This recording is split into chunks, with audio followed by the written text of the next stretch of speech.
G'day guys and welcome to Tales from the Undertaker. My name is Michael and I run Ask A Pathfinder, and we are here again with the Color Circuit crew. We've got of course, good old Johnny, Zach, and Justin here with us today with their characters that are playing through the Pathfinder adventure that I have ever so graciously written for them.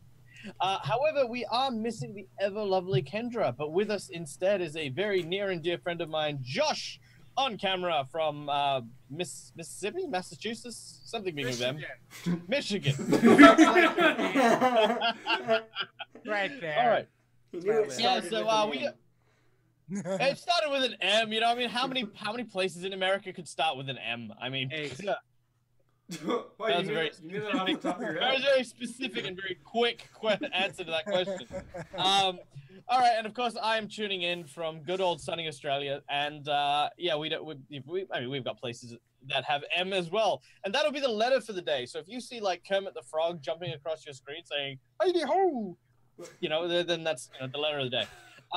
Okay, so as always, I don't know what's happening to this stream. Okay, as always, first thing that comes through is, of course, a recap of last episode. And, of course, to do that for us is, of course, our near and dear friend, the Undertaker. So.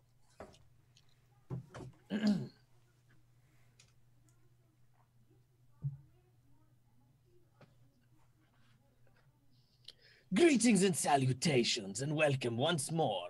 I am the Undertaker, keeper of the dead and teller of all things grisly and gruesome. As you know, our friends have been here in Carrion Hill for, well, quite some time, and there are many things that they have fought. Undead, bloody gunslingers, huge beasts from beneath the earth. But they're still not out of the woods yet.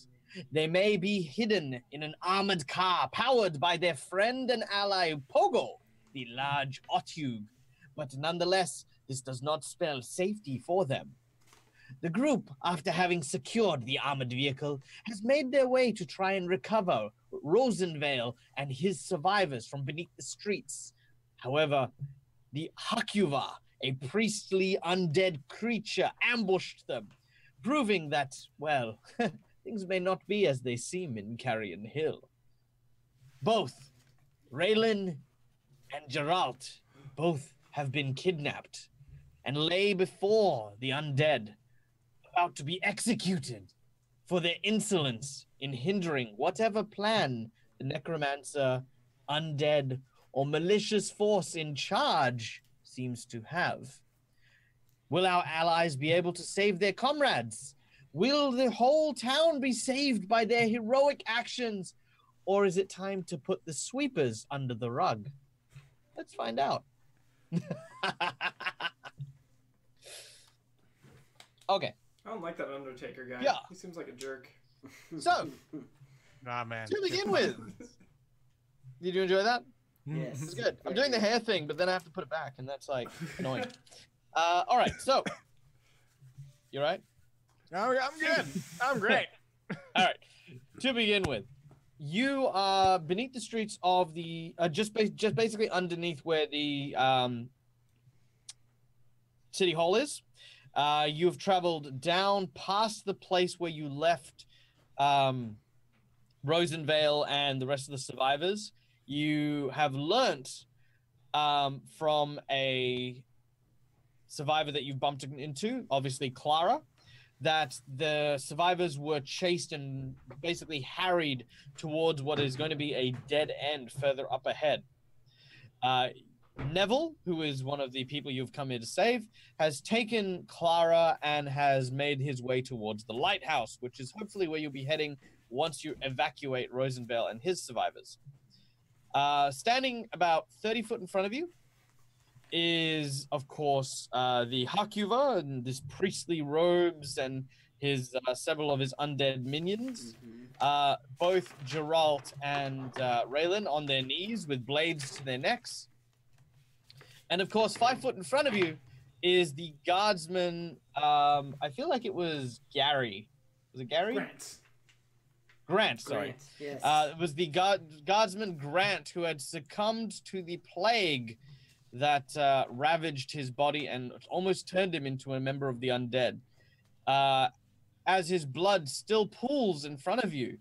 You have but moments before the icy blades fall upon your allies.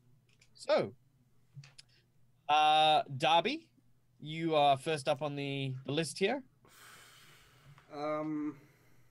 What is Darby's reaction? Darby will take one of his vials of acid and use his move action to load it into the little special hatch on his crossbow bolts. And he'll take aim and shoot it at the skeleton that's about to hit one of them. All right, make your attack.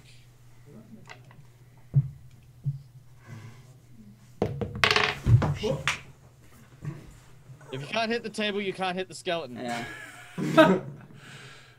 I can't hit. So You were let's correct. see. Does a 12 hit? No, Darby. No, it does not. Didn't think so. Well, you basically see this this bolt go fly past the skeleton, hit a nearby wall, and go up what appears to be a drain. You hear this ding, ding, ding, ding, ding, as it flies through the air, and then somewhere in Neville's laboratory, you hear a tink splash. You see the exact same spot where he missed and he burnt a little hole in the wall. Yeah. It's now got a little acid mark as well. Nice. It's alright, Darby. Oh wait, I'm like hypnotized and like never mind. Yeah. Geralt is like this. Yeah, right, Darby. All right. Okay, Khalil. Okay, so he's swinging at whose head? Two of them each are ready to perform a coup de grace action upon both Geralt and Raylan. So it's happening at the same time. So had both of you hit, you might have been able to save them, but this is sadly not the case. Oh, how far away are they? They're 30 foot away from you. 30 feet Sorry, away. I guess you're going to die. He's swinging like a double-handed sword. It looks to be a broken scimitar. Scimitar. Oh yeah, scimitars. Okay. A scimitar, for those of you at home, is a weapon that comes from the Middle East, as well as Egypt and a few other places. It is a curved blade with a very ornate design, a very heavy-set handle, perfect for slicing, dicing, and making julienne fries. I see what you did there. So, looking at the position that he's at, do I get the feeling that if I was to change his size, that it would affect his swing at all? Probably not in the sense that he, instead of lopping his head off, he'd probably chop him in half. So, All right. bad. Fuck. I mean, it would have an effect. Um, I'll give him a -2 penalty to his instant crit, but you know what I mean? Not really gonna help. well then, I want to cast. I want to run at him and try to stop. I want to do whatever I can. I don't have my weapon; it's on the floor still, and Grant's still there. But Do you have any spells? not that kind of range that aren't enlarge person and reduce person or raven people in. All right. You start to run. Your body, sort of pushing yourself forward towards the. I think there was only like 2 undead left and the Hakuva. So you run. You sort of push towards them. You get into melee range with with one of them. You have no weapon, as mentioned. You had dropped it on the floor. You hadn't dropped it on the floor.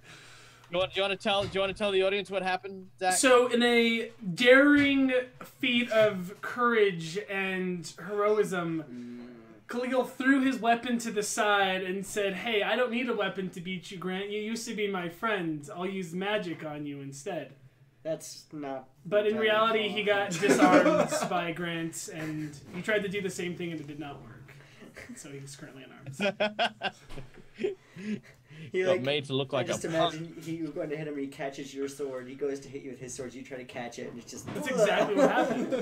That's literally what happened. Yeah. Yeah. Yeah, it is. It is very much what happened. Okay, so yes, with no weapon, you rush forward. Okay, so there's something blocking my way, I'm guessing? Nope. Oh. Well, then I want to just tackle or shoulder ram. All right, who are you tackling? The person who's... Oh, so is there someone in my way? Can I tackle the Hakuva? Or Yeah, you can tackle him if you want. He's not the one swinging. He's not currently threatening one of us. Yeah, I was gonna say. He's- I don't think that sounds very helpful. I want to try to get as close to the guy who's swinging at our friend. This is gonna. There's chop off two my of them. friends. All right, One yep. over each. Whoever's closest. Okay, the one over Geralt is Oh, sorry, no, the one over Raylan is actually closest. Okay. Then I will. All right, so make your combat maneuver, your CMB versus his CMD. For those of you at home, tackle is not really an action. What I am allowing him to do here is what's called a bull rush maneuver. This will provoke an attack of opportunity from those next to him, but will afford him the ability to push the creature back away from his ally and allow him to take up the space in between. All right, cool. That is a non-natural 20.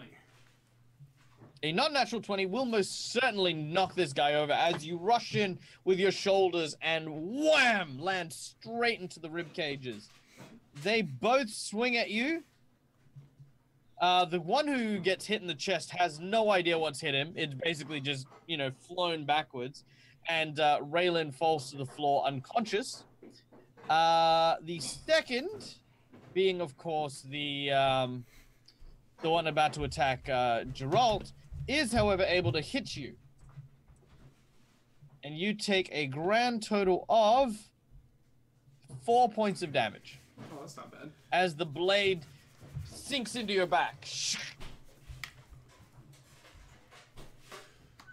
Right. As we then go to the Hakuba turns and raises his hands. And as he does so, you hear the sounds of someone approaching. And the Hakuba sort of keeps his hand in the air and stops for a moment. Emerging from the darkness. Yeah, holds his action. Emerging from the darkness is a humanoid figure. Please describe your character, Josh. Clad in pitted grey armor, painted with stripes of green. Lean in form, but meticulous in care. Is a man in full plate armor and a shield of an old banner. The paint faded and scraped off at areas. A long sword at his side. He has black hair comes down slightly from his helmet, as a goatee comes to the point with. Shaved and taken with good care. The face and the eyes are cold, as if lacking some sort of fundamental mirth that all other people that walk this planet seem to carry easily. Okay. The Hakuba turns to this mysterious figure adorned with aged attire, and says, no, and says, and he says, more of your friends? No matter. It won't be long before you will join them as well. My plans are have moved far too much to be trifled with by some mere boy.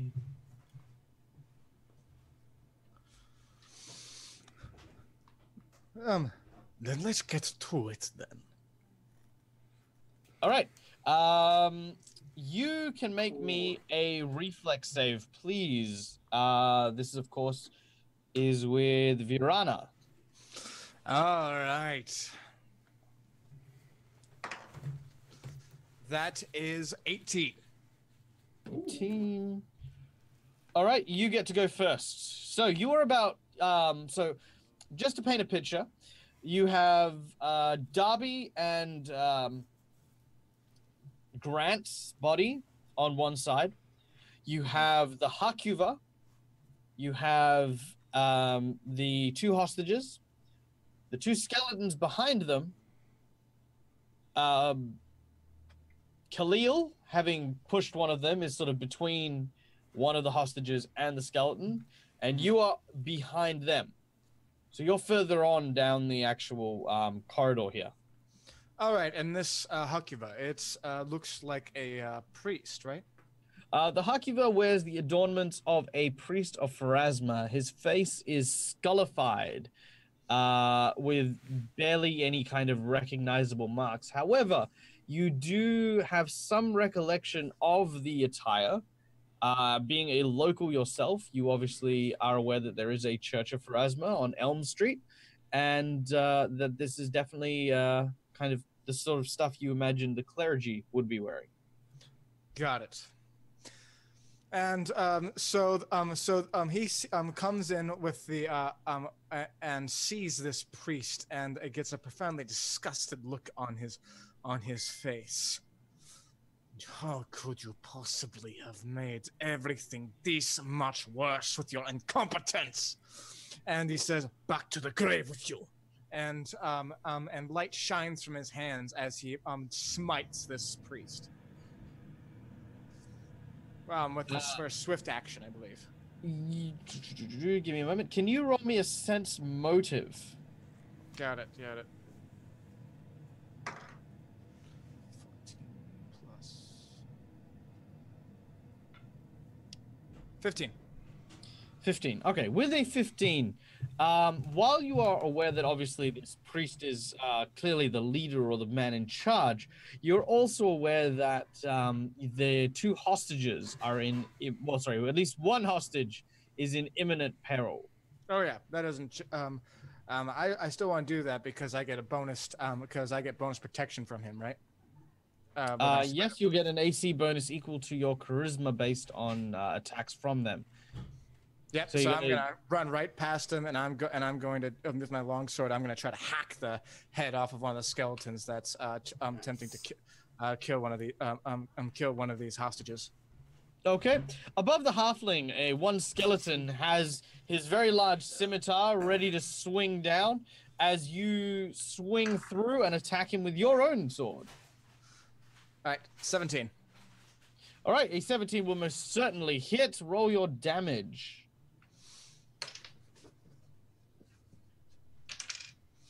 8. All right, as the long sword swings into the skeleton, it knocks it backwards. Now that there is actually a threat, it's fairly sure that it's not going to be able to obviously deal with slaying this halfling without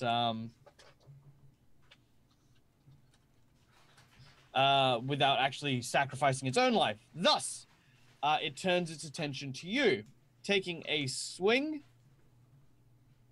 it will miss as you raise your shield and defend the blow. The second one, which has been tackled by Khalil, will in turn also swing down, this time actually collecting with Khalil and raising its blade through his shoulder. Khalil takes, are you kidding me? 3 points of damage.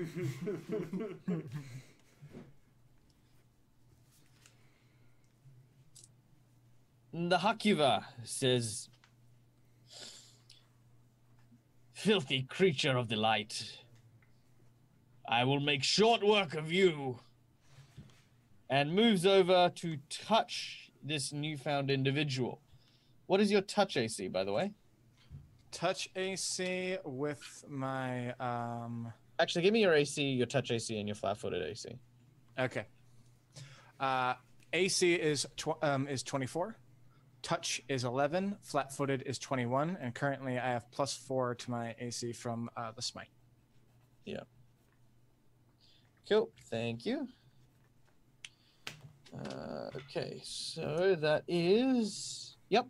All right, so as the Hakuva moves across the thin corridor towards you, he lays a hand on you, and as he does, you feel... Oh, no, you feel like my dice has flown away. You feel a necrotic energy surging through your body. Everyone else sees black lightning crackling over his form as he takes... Sorry, could you make me a will save? I'm really good at these. Oh man. Apparently I am actually 22. Okay, you take 6 points of damage as the energy seems to sap away at your life force. I don't For those know of you, who you are, but you seem like a friend for now. Who's the Alright, brother? Alright, we are over to Geralt. Geralt! Make a will save. I'm making a will save? Making a will save. Making a will save. Making a Making a will will save, save. Dad. Making a will save. Ooh. Failed the will save. Yeah, it's not gonna be good. 6! Haha! You pee yourself. Okay. No, that sounds about right. I'm not feeling good, Okay. guys. It's like, meanwhile, okay, hang on. In Geralt's mind, he is standing in a pool of pristine water. It is crystal clear, but the area around him is surrounded in darkness that reaches out forever. There is no light. He can only see a small spot of light beneath his feet that illuminates him in the area he stands. As the water seems to ripple, as the water ripples away from him, he looks and he can almost see there's these two orbular windows that he can see out of. He sees his friends being attacked by the undead, and he thinks to himself, "Come on, Geralt, come on, you can do this. You need to shake this off. You need to get out of there. You need to help them." And that's when he pees. All right. There's more water all of a sudden. I What think happened? I think I know who did this. It was that psychiatrist lady from Get Out. No, guys. That's a trip action. Someone's gonna slip on that. Yeah. Yes, environmental hazards. Okay. Next up, we go back to Darby. Okay. Well, Darby is going to use his move action to take his last alchemist fire, last one I got, and use his move action to jam it in. Hope that it goes better than last time, but this time he's going to shoot for the priest-looking one, the head honcho-looking one. Okay.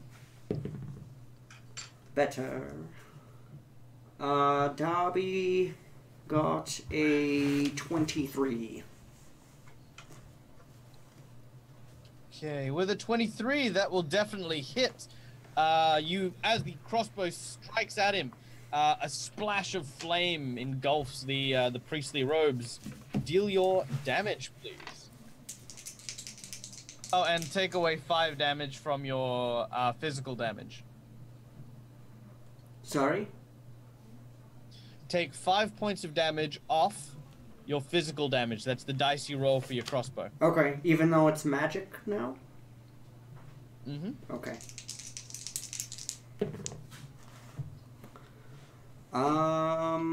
Well, that sucks. 3 damage from the crossbow after taking away 5.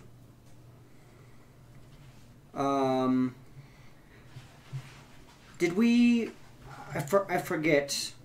Do I get to add my int mod to this with the throw anything feature with mine? That is... Okay. Oh, no, you don't, because it's not a splash Because weapon. it's not splash anymore. Okay. Well, someone did pee.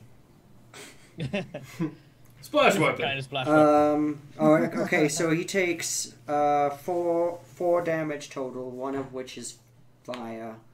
But he does 4 damage. He does catch on fire, and he takes another d6 unless he puts himself out. Very well. He shall do so. The robes are now alight with flames. All right, Khalil. Yes. There's a skeleton in front of you. There's just one in front of me. Where's the other skeleton at? He is off to the side behind you. Oh, he's behind me. So he's kind of like diagonal backwards. Yeah. All right, cool. So I'm gonna cast Disrupt Undead through my sword and swing it at him the one in front of me. Didn't you do that? All right, your sword begins to glow with a brilliant white light. I only have so many of them. However, you realize your sword is on the other side of the room. Oh, that's right. You look over at your sword, which is now glowing across the way. Shit, and I'll just fucking Force pull it. I can't force pull it. No, he takes a moment and does the whole Luke Skywalker thing. He's like in the ice, and he's like, yeah. And meanwhile, Obi-Wan just sort of appears as a ghost, smacks him on the head. You don't have that power, moron. Shit. Then I will just touch him with that spell instead. All right. So the light dims on his sword and it appears on his hand as he reaches out and attempts to touch the skeleton. Okay.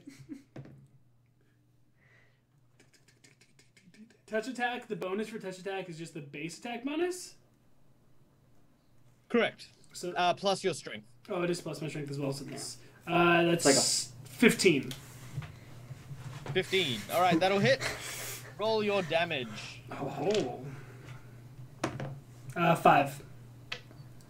5. The skeleton explodes. Dang. Yep. It basically gets disrupted and falls to pieces on the ground. If it hadn't been for that whole forgetting your sword thing, it would have been very impressive. I guess I can hit things without my sword. Crazy, huh? Yeah. All right. So as Khalil is showered by the cloud of grave dirt, we then go to Virana. Is there still a skeleton threatening somebody? Yes, the skeleton in front of you directly, the one that you hit with your sword, is still alive and well. And Well, the not two, well. and can I just see if the people that are the hostages? Are they bound in any way? Neither of them are bound. One appears to be in a trance. The other is unconscious and lying on the ground. Can I see if that's an illusion effect? How do you wish to explore this? Spellcraft, knowledge on that.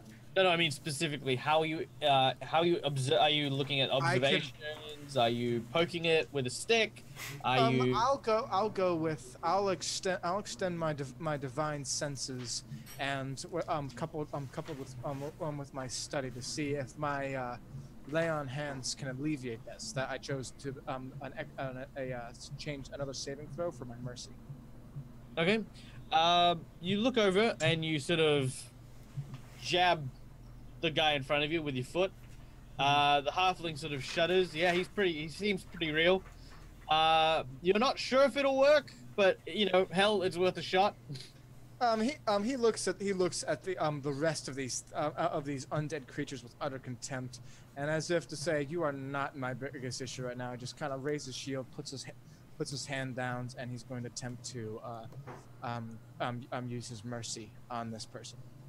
All right. As you lay your hands upon the small halfling's body, inside Geralt's head, the water level begins to rise, and a white light starts to glow, and eventually you can feel the light illuminating the bottom of what appears to be an almost endless sea of water that you're now swimming in. The water just, as you reach the top of what appears to be a ceiling, you raise your hands to sort of, brace yourself as the water level flies up and fills. You sort of gasp and hold your breath, and suddenly, whoosh! You awaken, and you are literally on your knees in front of a skeleton with a scimitar, battling a large armored individual above you. You are in some sort of wet substance, and looking at the Hakuva in front of you, Khalil behind you, and Darby far away standing next to the corpse of one of the crows.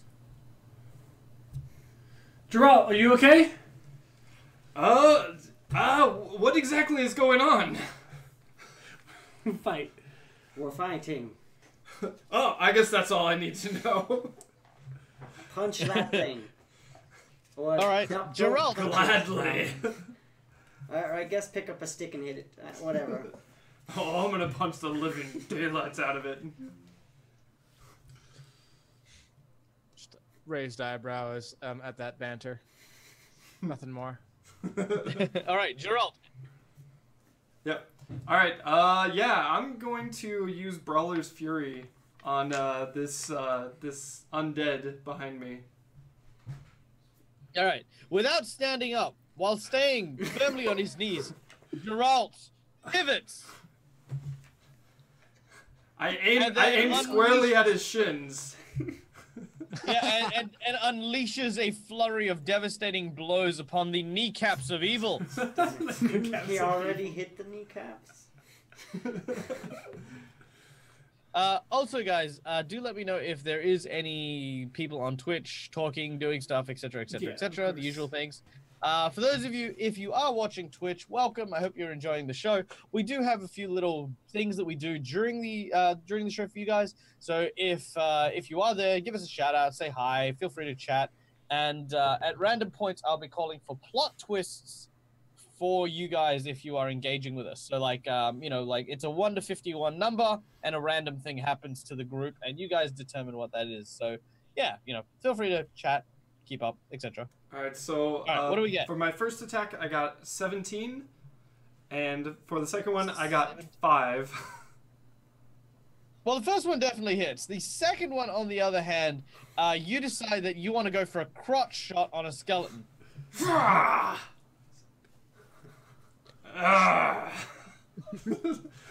Doesn't seem to be doing much. The good news is once you kill one of them, you have a weapon for the rest. Yeah. Oh my god. All right. Doesn't seem to be doing much. All right. And I got I got 9 damage. Damn. 9 damage, and that is with your bludgeoning. It explodes Punch from it right the in the knees. shin. All right, as you do so, basically you hear this.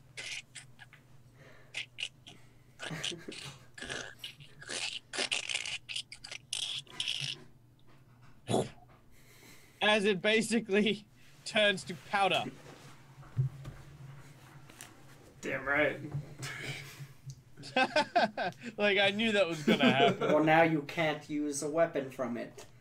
Yeah, that's kind of unfortunate, but I did just punch it and kill it in one hit. Did anyone else see that? You do find that you do have a couple of feet because everything above the knees vaporized. Okay. It is now the Hakiva's turn. The Hakiva did not, in any way, shape, or form, enjoy that particular exchange. He says, if you want something done right, you have to do it yourself. And he reaches down for Geralt. Oop, there it goes. He misses! Still hasn't stood Thought up. you could take me out, did ya?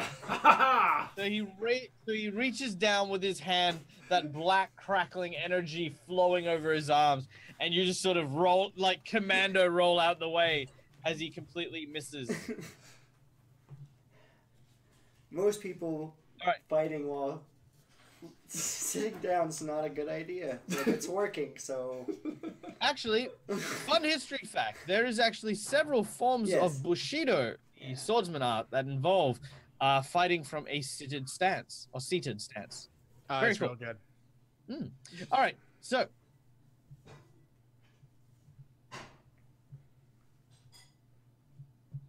next up is Darby. Thought I went deaf for a second. Darby is just going to take a regular crossbow bolt shot at... he was supposed to take a d6 on his turn.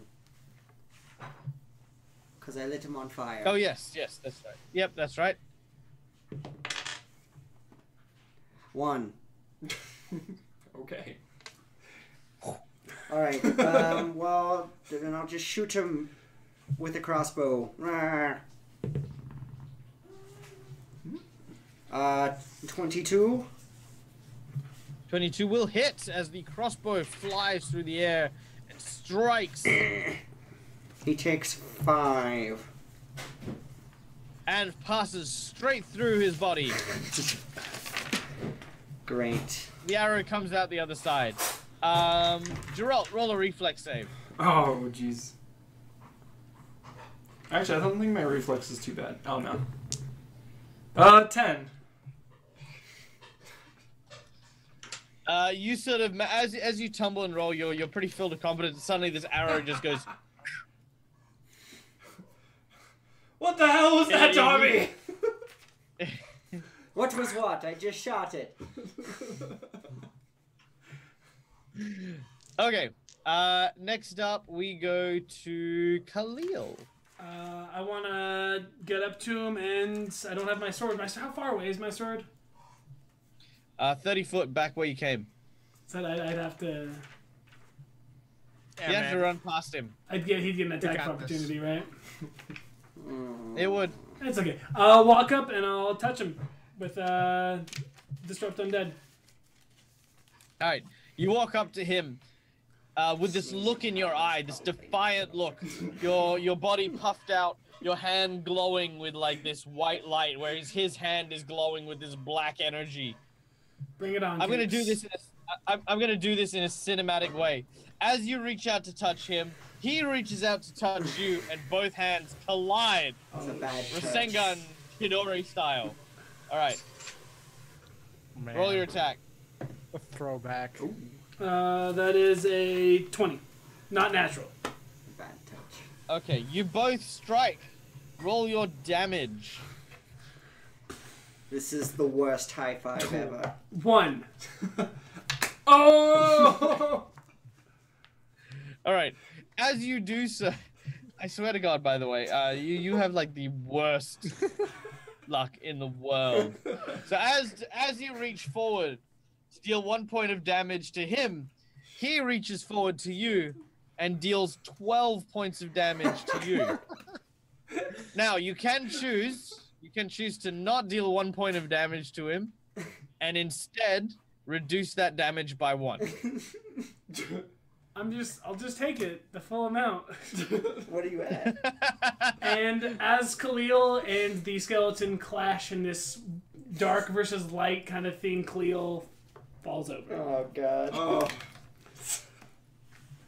Khalil, no! Regardless, I was going to get knocked out. Yeah. Sorry, what did Virana say? That was unfortunate. It's bounce. One of them wakes up, another one passes out. This happens to him all the time. It's fine. Don't worry about it. Yep. We call it. Chronic just gives you kind of like a thumbs up and then turns his eye to the... This is actually the first time Khalil has fallen. I don't think it No, is. it's not. I've been very close before. No. This is the first time he's been on 0 or less hit points. Yeah, it's yeah. not the first time he's fallen. I fall every episode. I'm just gonna point that out. It's the first time I've Khalil fallen. falls down all the time. All right. So after Khalil, we then go to Virana. Varana turns his gaze to the priest, rolls a shoulder, and then with a two quick steps is gonna go in for the strike.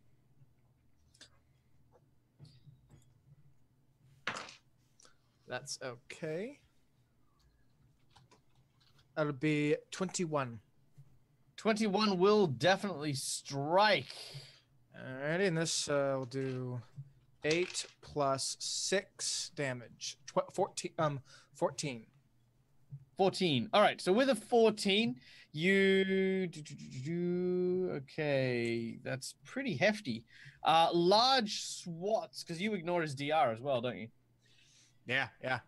All right. So yeah, large chunks of the robes burst forward. You can see that the flames that Darby had lit are fanned by this holy fire and has started to glow blue.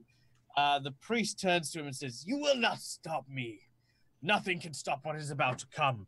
He will arrive, and nothing you or your silly little shield will protect you. Everything will burn." And yeah, that's what he says. Let's see. In his last action, so takes the burn damage. Darby? Oh, D6. Roll your D6 for the damage on his turn. another one. Yay!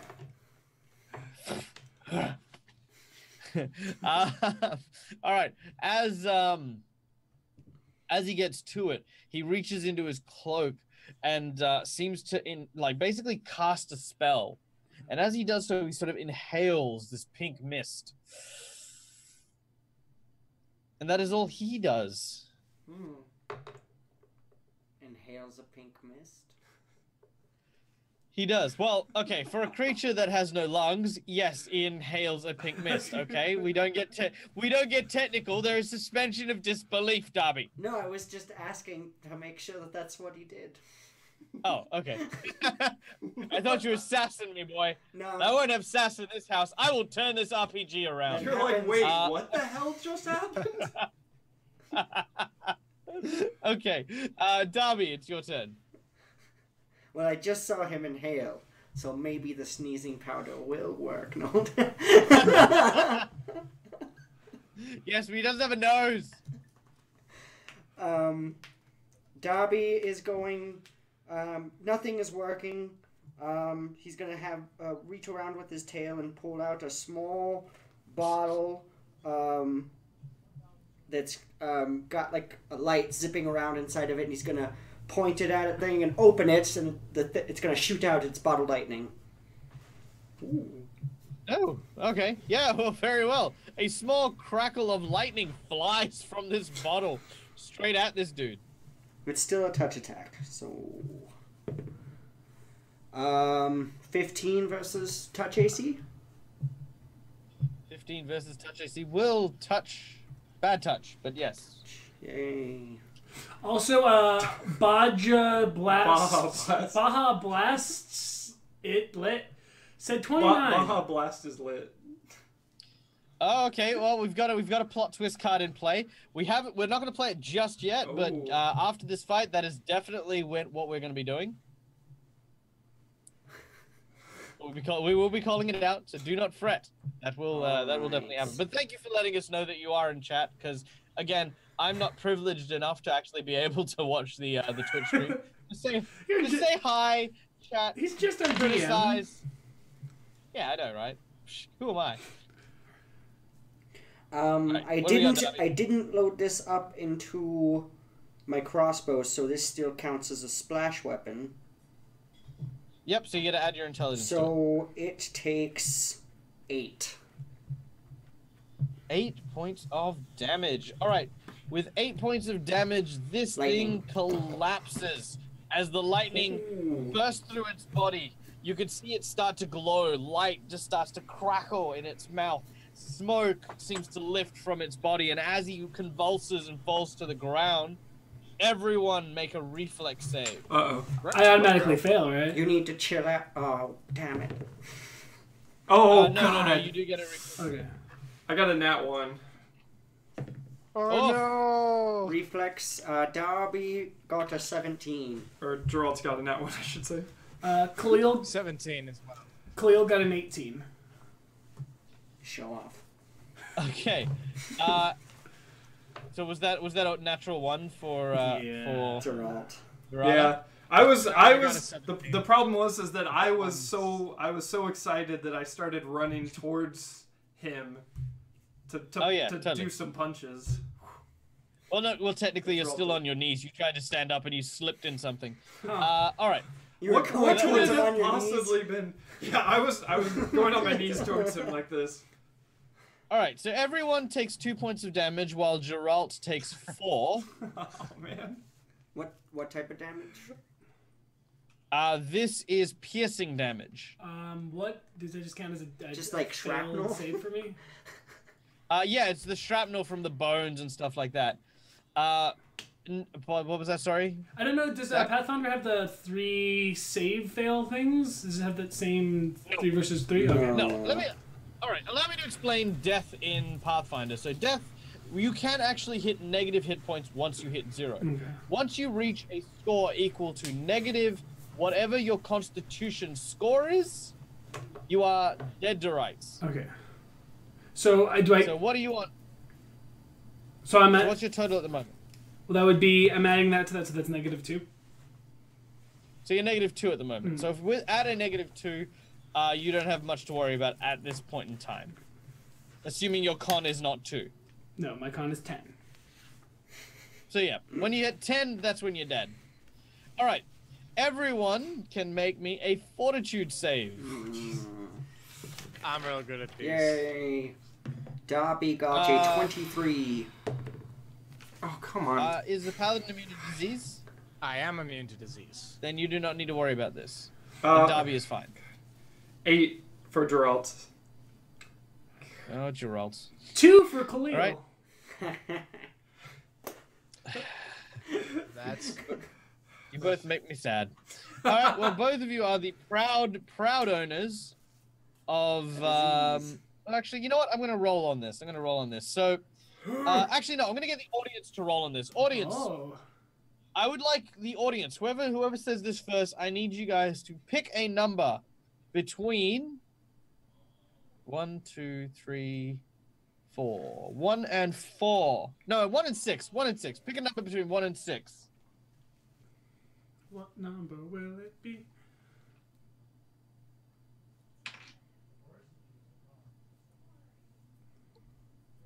Come on, guys. What do we get? 5. Number between That's not- 1 and 6. 5. It is, yes, Is it 5? Yeah.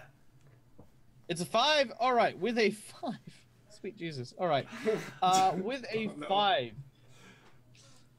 The both of you are proud owners of mummy rot. Oh, I don't know. Oh, that sounds my great. Sorry, I don't know that one. Thank you, Alexa. What? Okay. oh my It's- God. Mommy Well, I'm rot? glad. That's all right. I'm glad that Alexa doesn't know what mummy rot is. I feel like I could trust her a lot less if she did. For those of you at home and Alexa who don't know what mummy rot is a disease that is normally spread by mummies. Basically, it is the curse that turns people from the walking living to the walking undead. Oh, It is both. that's bad. It is both a curse and a disease. It cannot be removed by normal conventions. Now, basically, after 1 minute and for 1 time per day, the person afflicted will take constitution and charisma damage until they die and are reborn as a mummy. There is, however, a saving throw to avoid the damage, but this is permanent until it is removed. What if they die from not the mummy rot? Do they still turn into a mummy? See how I feel. Most likely, yes.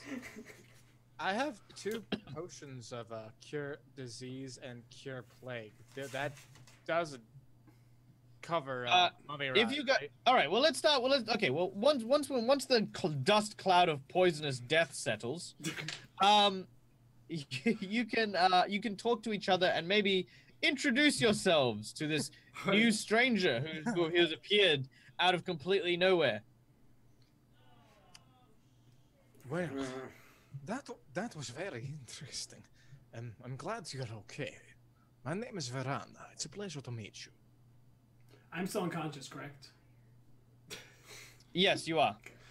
Oh, by the way, did someone stabilize him? Is that a thing? We probably I'll should. Yeah. I'll reach down, and a golden light will curse around my shoulder and surge into his chest. And I'll use a 1 lay on hands on him. Clear. All right. It's 1d6, right? Yes. 2. You heal 2 hit points. You're on 0, so you're conscious, not dying, but on 0 hit points, so you're staggered. Wait, so I'm awake and able to talk and function, but I can't move? No, you can. Yeah, you can move. Okay, cool. Sorry, my apologies. Basically, what this means is you cannot take a standard and a move action within a round of combat. So you're doing things a little bit slower than normal. Okay, cool. My You're basically super Super wounded. My first instinct is to look around, and now that I know that combat's over, basically I get the sense I want to crawl over to Raylan. And She okay? She dead? Okay. All right. So as the paladin introduces himself, I'm gonna the ignore majority him. ignore him and just sort of crawl over to their unconscious comrade. They check its pulse, make a heal check. Raylan. Well, I guess since he's Raylan. doing that, I'm the face. I rolled an 18. An 18. With an 18, you're not quite sure, but she appears to be... Well, she is alive, and she is not dying, for starters. Geralt, you obviously have some idea of what she is currently going through. The difference is she hasn't broken free. Oh. Can I do a spell check on her? You can. Sorry, I didn't make a joke. I may be able to help her. Yeah, you got him out of it, I believe. I can alleviate the illusions of the mind, yes. And Who are you? they're rude. He already introduced himself. You're unconscious. Don't worry about it. I rolled a 24. Can you help Raylan? Okay, with a 24, you know that this spell is called Torpor. It is basically like a fascinate spell that puts people into a state of suspended kind of... It's sort of like a... What is the word? It's a trance, basically, is what it puts you into. The conscious mind is still alive, it's still awake, and it still perceives the world around them, but it is no longer in control of its faculties.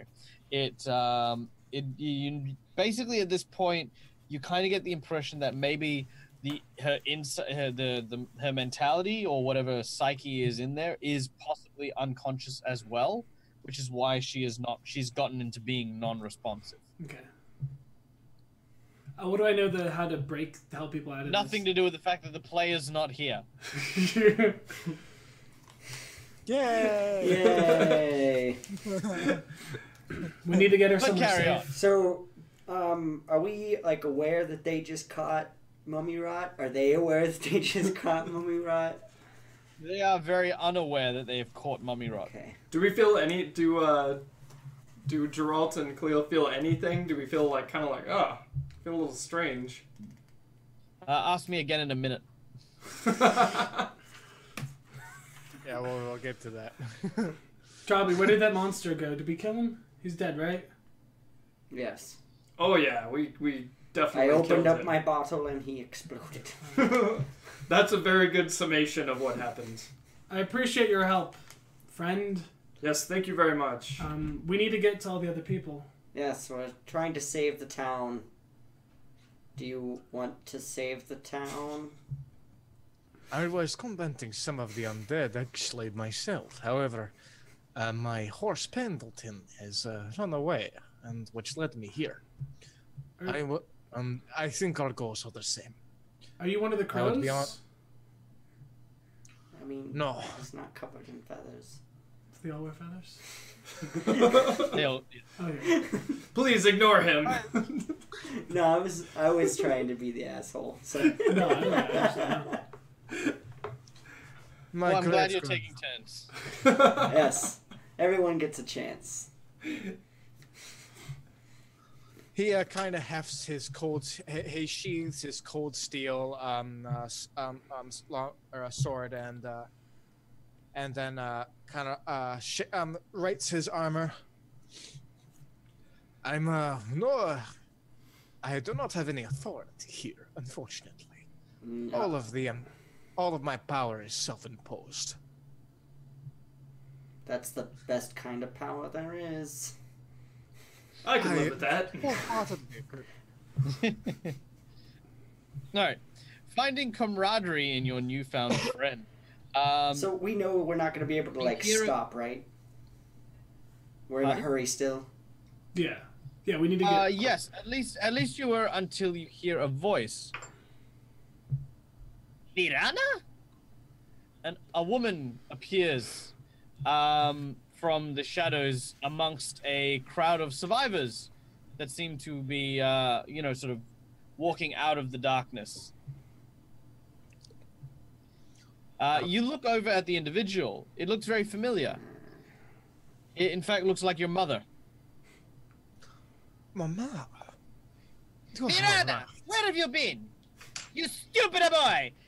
You took your horse and you left for days. Leaving your poor mother here. What's wrong with you, huh? Mother, I told you, I cannot stay here anymore. I have got to go out and learn to be a proper fighting man. Ay, Dios mío! You say these things that like you have this grand destiny. You are a small town cobbler. You are not some sort of grand adventurer. Look, you see these people here? You are bad influences on my boy. And she's pointing at you. Everyone, this is my mother, Genevieve.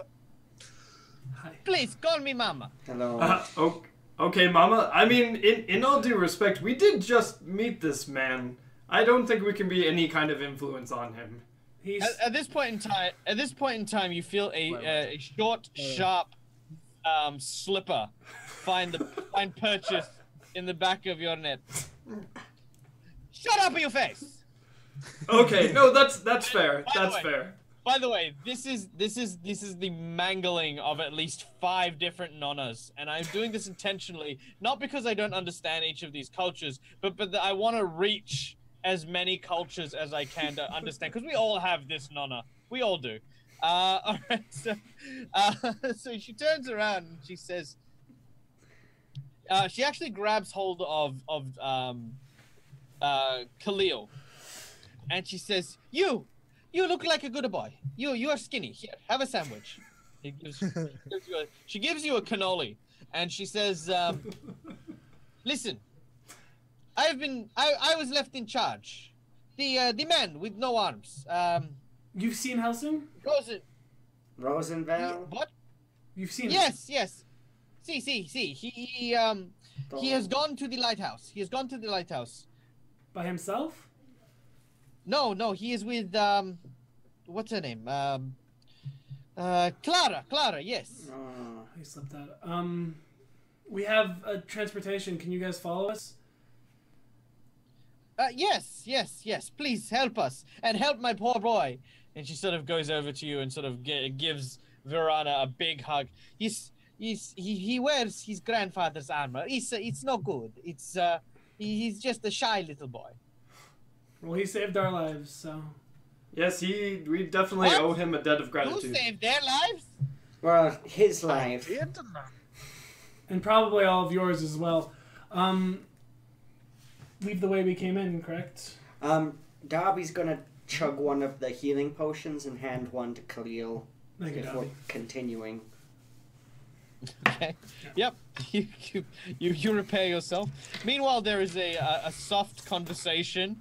How much is very the- very hushed conversation. Sorry. Very fast conversation between Virana and his mother, just about like how this is so dangerous and that he shouldn't be doing this, and how he needs to come back and help reopen the shop, and that his grandfather, God rest his soul, he wanted to be a warrior, and look where it got him. He's now sitting on the grave where he could be like the old Mackenzie's grandfather who's still alive and gets to see his grandkids. Do you not want to see your grandkids? Do you not want me to have grandkids? You're breaking your mother's heart.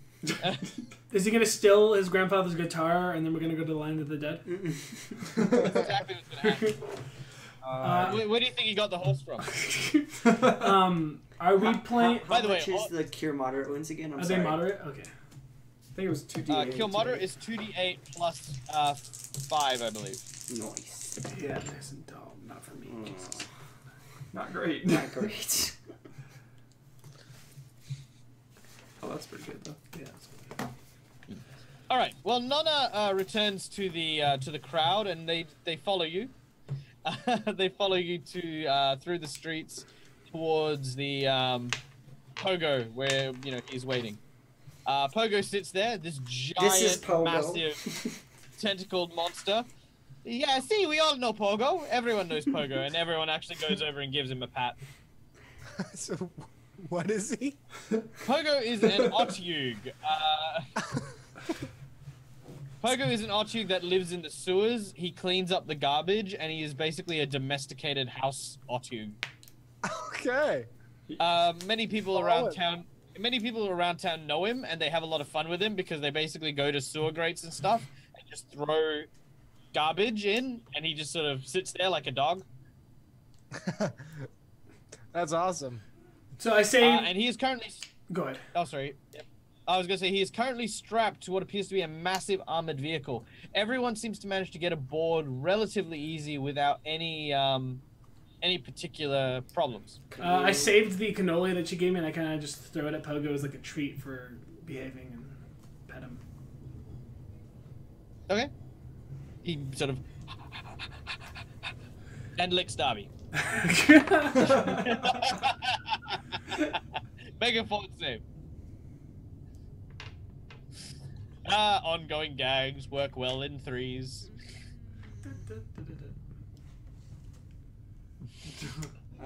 15. Darby got a 15 fortitude. 15. All right. This time, I think you've grown slightly more accustomed to the foul stench of the creature's garbage breath, and you've managed to stifle your vomit this time. All right, guys. So, what is your next course of action? Where are you heading? We are rushing to the lighthouse, right? I suppose Yes. that's where we're supposed to go. The way, Alright, you I begin to have make- no idea what's going on. I just woke up from some weird trance. You got captured All right. by the well, zombies. Hold on. One sec. We will have the recap, but as we work on the recap, here's what's going to happen. Number one, I would like someone in our beloved audience to decide a number between 1 and 51.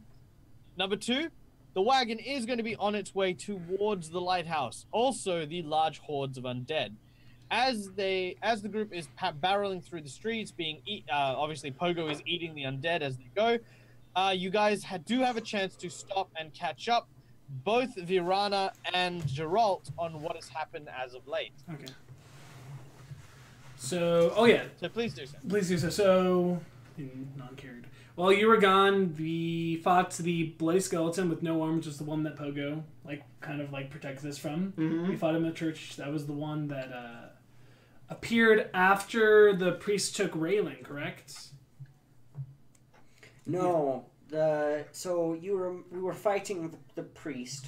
He had just revealed himself to be the bad guy, and he reached out and grabbed Raylan, and you very foolishly jumped in after them, and Very bravely. You both just teleported away. Yeah, that actually sounds And pretty accurate. Then we found you, and the skeletons were gonna chop off your head, and this guy showed up.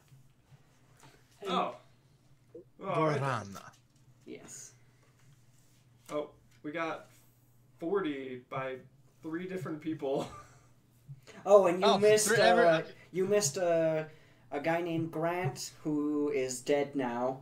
He turned into a zombie, but he helped us. And Neville. We found Neville. Or you were there when we found Yeah, Neville. we found Neville. Yeah, but a he long fought time with ago. us again. Oh, okay. He's not as insane, but still kind of insane. Oh, okay. Son of a bitch. I must admit, I Wait, find hold on. myself- Hold on. Give me the names of the people that decided number 40 was a good idea. Baja Isalat. Baja Baja Blast is lit. Baja Blastatilt. Oh, was that it? I thought you said like 3 people. Okay. It's Baja, Okay, that's Streamhouse, awesome. Mega, and D-Riga. That's 4. Streamhouse. Yeah, we now have 4 They people all saying said- 40. Also, Color Circuit all Live said also 40. said 40. Okay, I've got to ask this, right? Did you guys have you guys got this deck? Do you guys know what's in this? No. Because that's No. No idea. no one. No. Anyway, okay, guys. So as you're heading to the lighthouse, Dun, dun, dun. A glare. Oh. Oh god. Bad decision. No. Oh no. all right, guys, a bad decision. You know, this was supposed to be really nice, really easy. They just get there, save the princess, call it a day. All right, Darby, Mm-hmm. roll me a survival check. Okay. Oh god. I'm trained in that a little.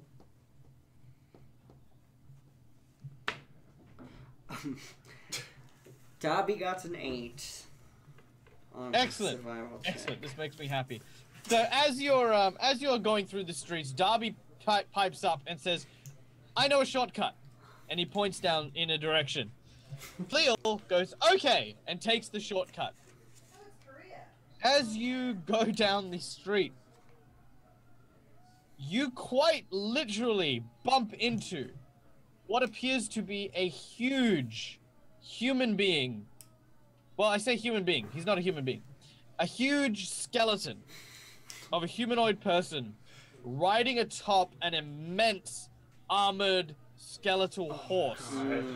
This is of course our editor will hopefully put up on the screen any second now.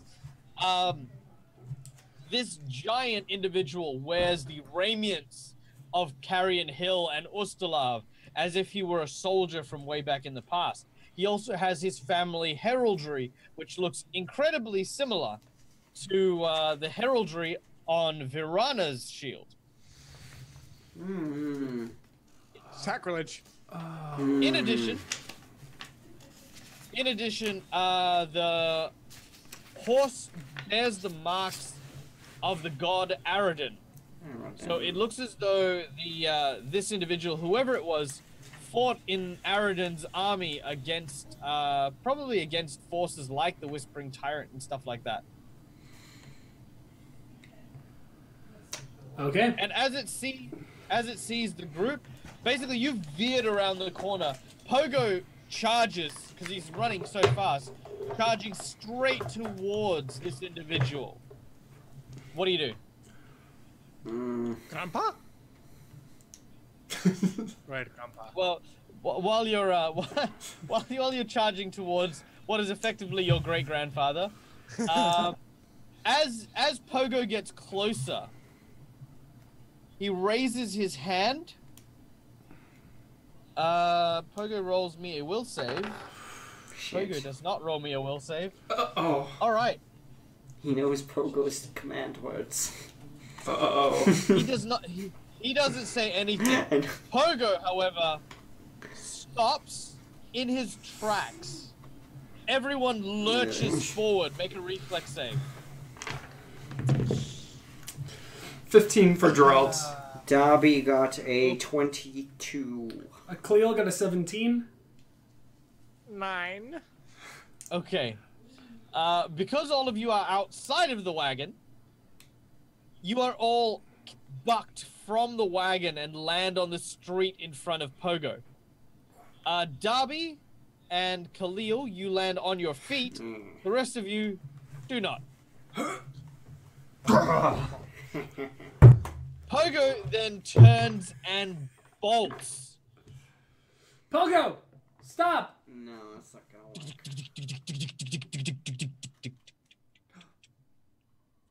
work. Pogo does seem to be heading in the direction of the lighthouse, so that's a pro.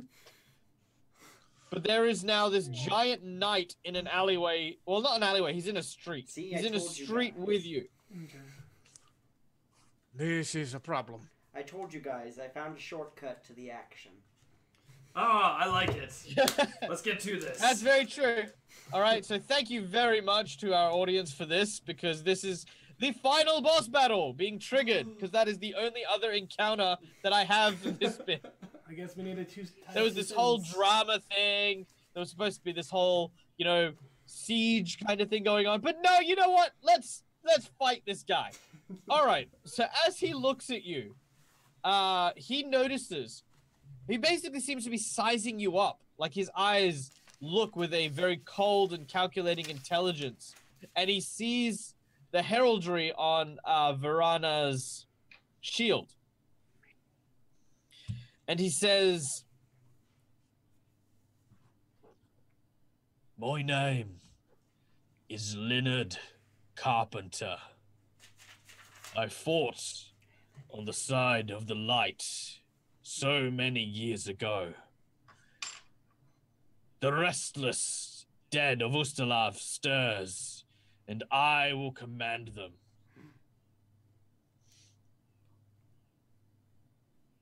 Feel free to chime in. That is not what you wrote in your journals. I listened to them. How dare you besmirch your legacy of the carpenters this way? My legacy. You, boy, know nothing of war. If you did, you would know what I am trying to do is for the greater good. The greater good. So do I get a sense that is this kind of the guy who was the ringleader of all this, or was the other guy? Right? It was the. Oh no, this guy is. This is the leader. This is definitely the ringleader. Okay. This is our paladin friend's great grandfather. Okay.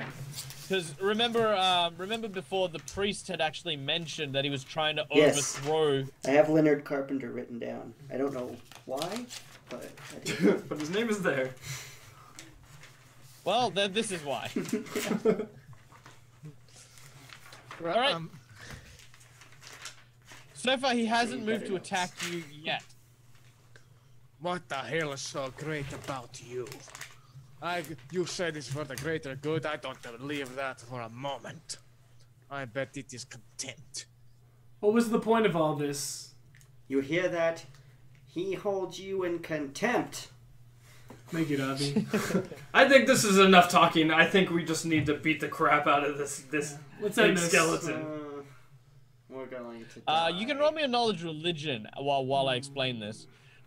He says, "What is coming is a danger far beyond anything you understand." Well, we stopped you. We'll stop that. We have not stopped it. What exactly does that mean? Most people say that in the movies. Okay. He says, "There's an interesting proposal. Very well. If I kill you, then you join the fold. You kill me, and maybe you can stop what's to come." 21. 21? Okay. You know that this creature is called a Grave Knight. A Grave Knight is actually a living suit of armor, or should I say a possessed suit of armor that under normal circumstances do not leave graveyards. They're actually quite avid protectors and keepers of graveyards from desecrators, corpses, grave robbers, that kind of thing. They're not good. They're definitely evil, like hands down, because it's just what they are. But the skeleton inside the body is not animated in any way.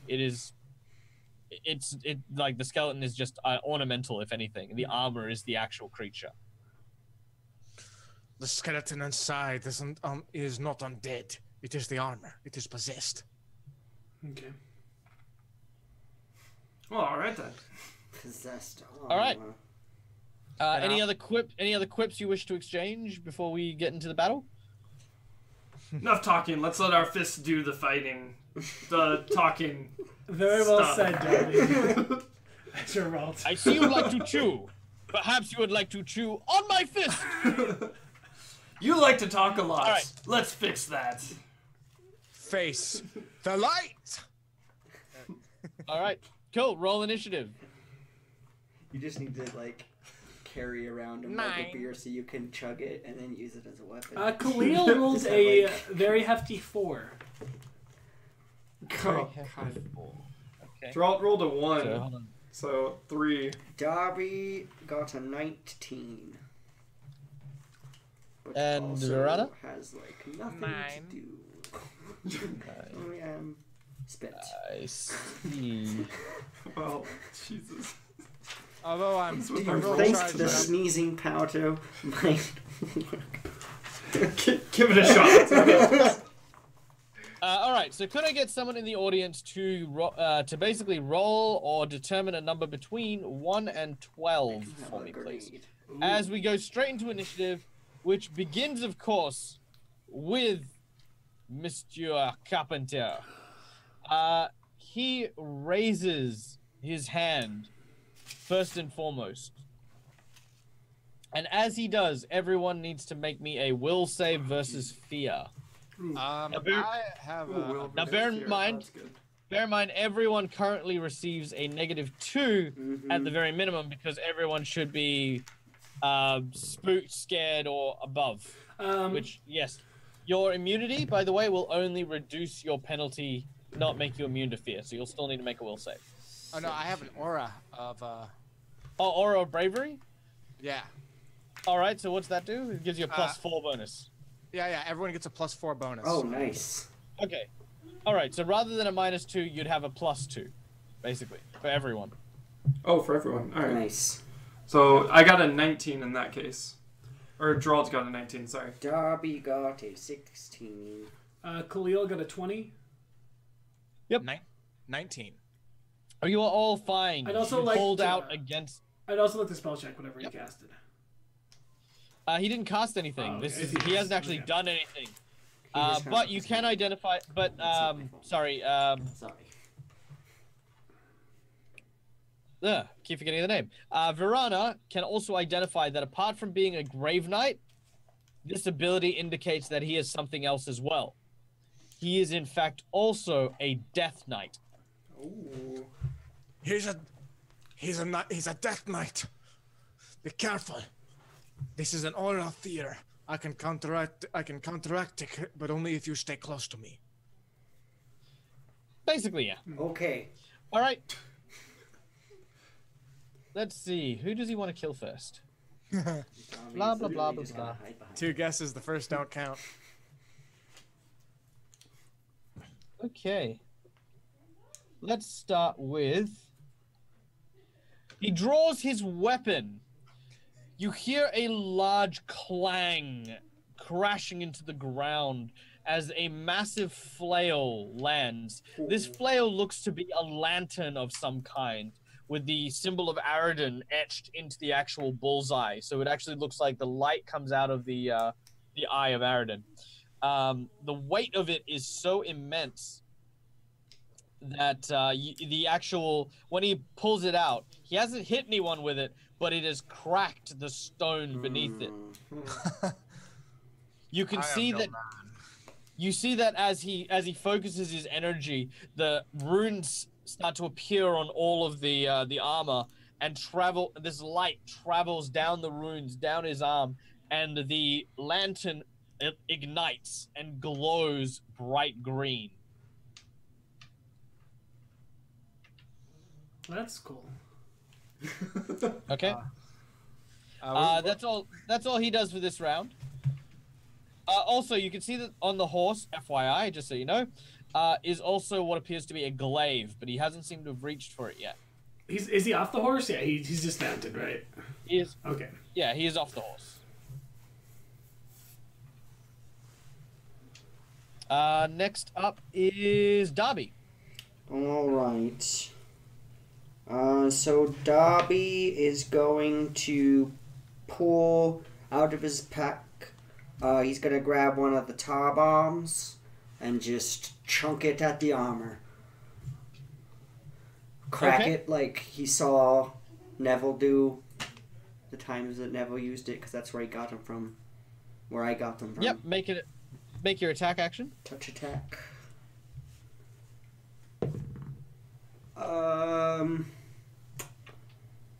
15 versus touch AC. Yep, that manages to strike the armor. Black tar splatters over him. And you just said these were like alchemist fires, but with D4s. Yes, but you need to. Yeah. So yeah, 1d4, but it's not a splash weapon. Oh, okay. 3. Okay, he takes 3 points of damage from the fire as it burns through. By the way, did we get that number between 1 and 12? A 10. Oh, 10. 10. Oh, Jesus. Guys, Fudge. brutal. All right. Oh, God. Well, good luck, guys. All right, so, all right, next. I'm going to give you guys a hint.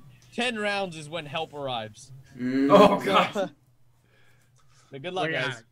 We got it. So All right. then Dobby's gonna take his move action and hide behind, not literally hide, because I know I can't do that, but he's just gonna put the paladin between him.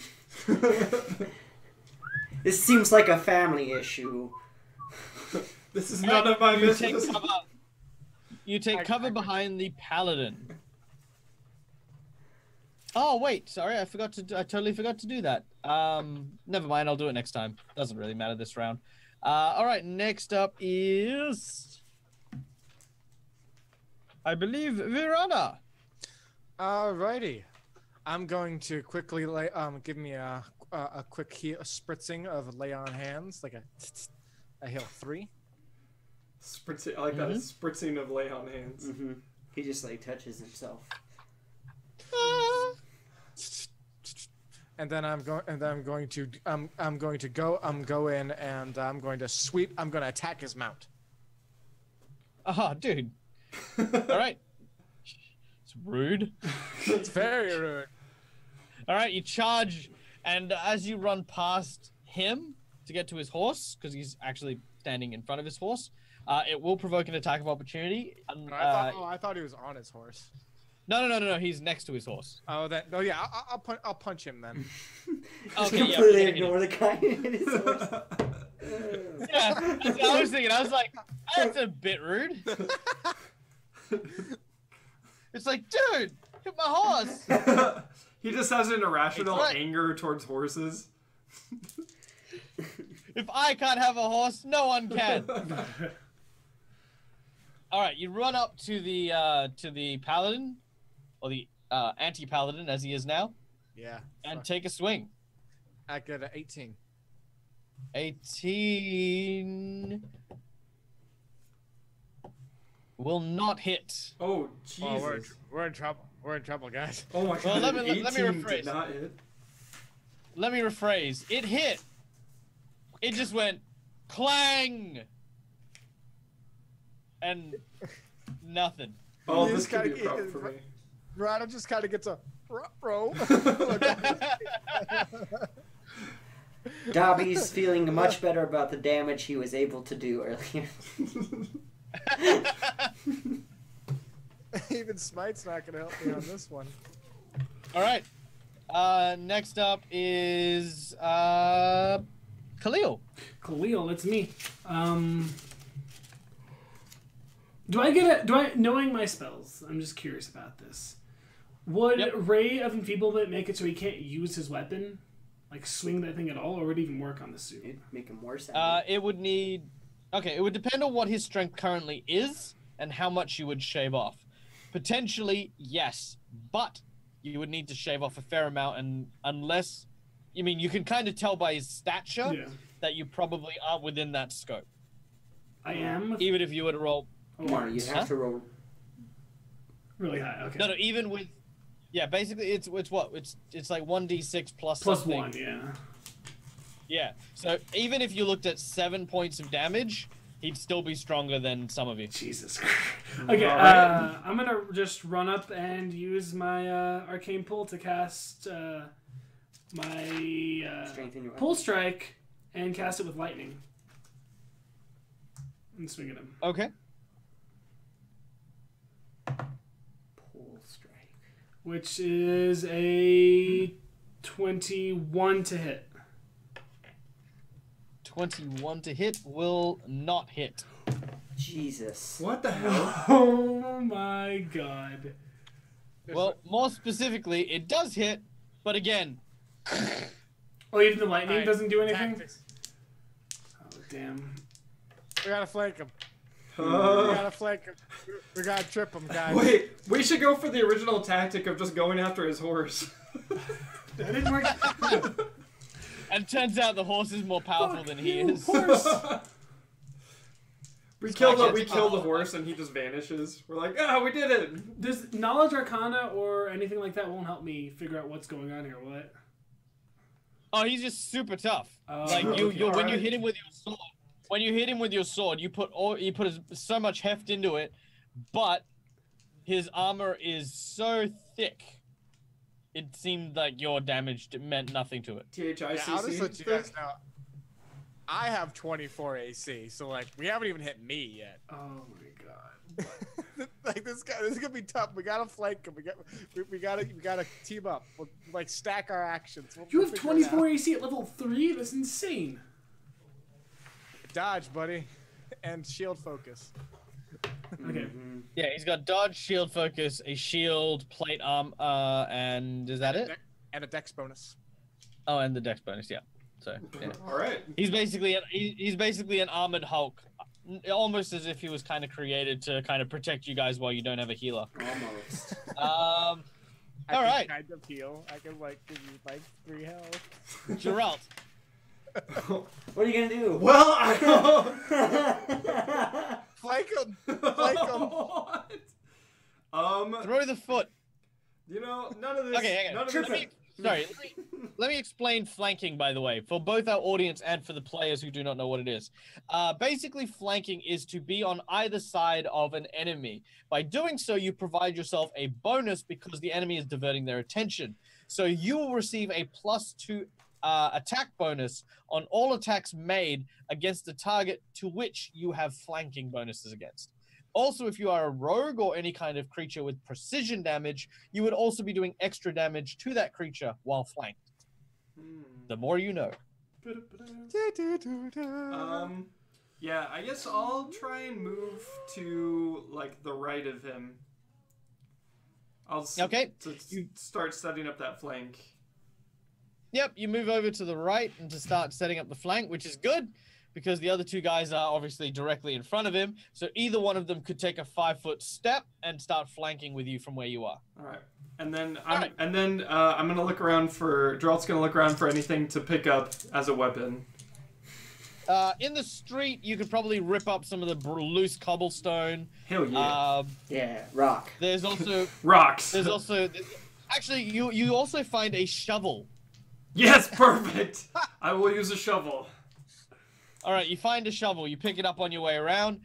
It is a 2-handed shovel, Just throw it so it out. will deal strength and a half damage to your 1d8 on this one. Oh, hey, all right. Pretty heavy shovel. Nice. So 1d8 plus strength and a half. Okay. Do I Back round up down to- on the half? Yes. Okay. You can make your attack if you want to as well. All right. Yeah, I will. Sure. I will make an attack. Just grab the shovel, and whack him across the face. No, definitely. I mean, there's no way. No, I don't hit him. I definitely do not do anything to him. Okay. All right. Okay. Grabs the shovel, goes to swing, and realizes he's still like 3 feet away. Ha! Oh. Oh, that was unfortunate. Do Okay. shovels are like special damage against undead? Because it's like the environment. No. Right? No. Sadly, you needs to be in the hands of a professional. Which I am. What's that? All right. He grabs hold of his big mace.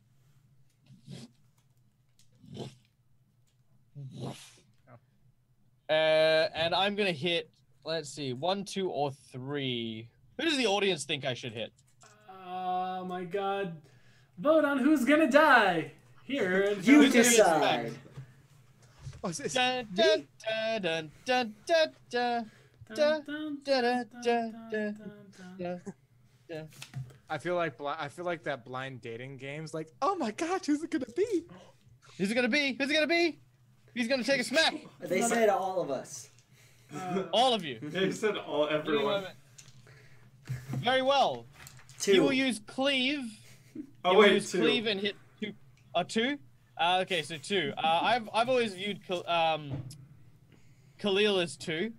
No, sorry, no. No, it would be Geralt. No, it'd be Geralt because number 1 would be the team leader, which would be Khalil.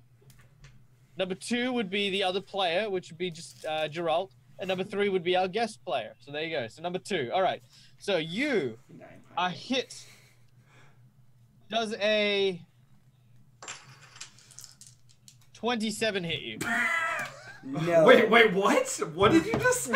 Does 27 hit you? Did you even really need to ask that question? Yes. I don't think he did, especially because I think No, he has no, your a character. 27 misses. Oh, damn. 8. 14. Are you kidding me? It's not over. He Okay. rolled high. That is That is 18 points of damage. I'm at -1. Oh, God. So. Oh wait, no, sorry. Yeah, so 18 points of damage as he raises this mace and collides it with you. As the lantern strikes you, most of that damage is fire, but the heavy weight of it knocks you to the ground. You're prone and unconscious. As he does so, however, the light in the lantern goes from being green to being like a blue, kind of ocean blue, like a very calming blue. His eyes inside the skeleton's dead sockets also glow the same color, and he seems to be struggling to try and move. Ooh. Quick question: is he still on fire from the tar bomb? Yeah. So another D4. Yay! No, he takes only one. I think he only did he say 1d4. So yep. 1. Hey. All right. What'd you do? I got fucking knocked unconscious by this. Oh my god. Okay, so Jesus. we all pile on top of him and wait till the fire kills him. Excellent idea. All right. Okay, next up we go to Darby. So you can see the creature seems to be struggling to move. The blue flames, like even the flame that you've lit on him seems to go that same ocean blue kind of thing. Like this blue right here. Okay. Oh, like of the ocean. Yeah. Well. Yeah. I know. Crazy. How about I add fuel to the fire and throw another tar bomb at him? It won't stack damage. Oh. Fine. I'll try to shoot him. Like to know. Sneezing powder. Like Now's the time. Sneezing powder. I was gonna say, because you are aware that fire plus fire doesn't equal hotter fire. Yes. It's a conundrum, really. Okay. Yeah, Darby will come out and just take aim with his crossbow and try to shoot him and hope for the best. That's all I can do. All right, make your attack. I'm out of bombs. I'm out of potions. I'm out of everything. Nope. I got an 8. An 8 will not do it. Are you sure? Okay. I'm fairly sure. The arrow, the bolt, unlike the other ones, didn't even hit him while he was staying perfectly still. Well, there's that. Well, that's what happens whenever I'm like still hiding and I'm like. Brother! Alrighty, I'm gonna go over to the guy that just got maced in the face and brought a whole new meaning to it, and I'm going to put a potion down his throat. Yes. Clear. Right, so like, gosh, dang it! And I'll put and you heal 8. Just like a full Alright. unopened potion, just jam it. It's like smash it on his face. Actually, funny story. I had a character who had the ability to go incorporeal temporarily, and it was really funny. Like, in order to stop someone dying, he put his hand through their chest and dropped a potion into their stomach. That's actually pretty awesome. It was pretty awesome, except he like pooped out a glass at some point. Yeah. So that was a thing. All right, so I also we then heal go 5. heal 5. I spritz myself again. Okay. Yep, very well. All right, so healing's all around on Venara's turn, as everyone starts to feel a little bit better. We then go to Khalil. So Can I also get in the flanking position? Oh yeah, you can get into the flanking position, but alternatively, you could hold until Khalil gets into the flanking position and then just sort of trade in and out with him. Okay. I'll do that. I'll do that. Darby is decidedly not getting any closer to it. is there any like roll or thing I can use to gauge the situation, like exactly like how fucked we are, or Any like? Yes. Go with a sense. Go with a sense motive, Okay. and based on that, I'll tell you where to go. Okay. That is a. What the fuck is the S? Okay, that is a 25. Knowledge, religion. Which I don't not trained in. I'm trained in do you have knowledge history. History will work. Okay. A 12. Okay, because your sense motive was so high, here is the scenario. You are very aware that this creature, whatever it is, believes itself to be Leonard Carpenter. You're fairly sure of this fact because it is his armor, it's probably his body, etc., etc., etc., right? However, as soon as it attacked Darby, something happened. Its demeanor changed. It seems to be fighting for control over its body. How you want to interpret that is entirely up to you, and what perhaps triggered this event is also entirely up to you to interpret. But you're fairly sure that whatever... it's a causality thing. There was a reaction to an action that it had taken. And perhaps there is a way to keep, I suppose, keep that reaction going, if that makes sense. Of course, yeah. Leonard Carpenter was the old guard of this town, right? Leonard Carpenter, with your history check, you actually know very little about, but thankfully you have one of his descendants with you who could tell you a lot about him.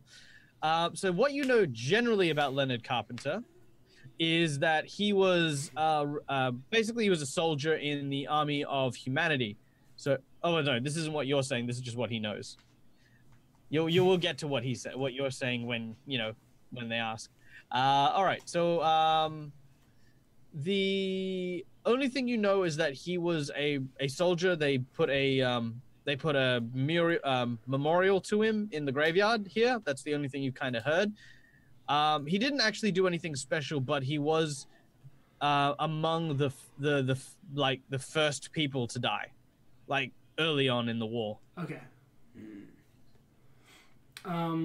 Well, then I'm going to. I guess I'm going to talk to him. You gonna what? I'm just going to talk to him. I don't have anything else I can do. My attacks aren't working or anything like that. So, Leonard Carpenter, you're a hero, right? At some point you were set to protect and serve and help people. I can tell if there's some struggle going on here. I don't know if you actually want to do this or what your end goal is, but you're hurting a lot of people, and there's people here that, like, I'm sure you want to protect. Your lineage is right over there. Okay. You see the blue flames seem to flare up, and he seems to still be unable to move. Okay. That will take your action to do so.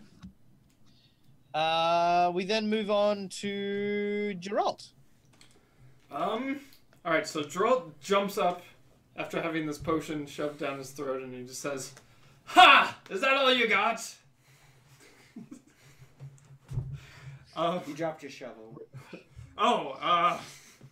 Yeah, I have to be a little honest. My brain is in an immense amount of pain right now. I'm not exactly sure why, but I'm sure it had nothing to do with what we're doing right now. No, definitely not. And Okay. And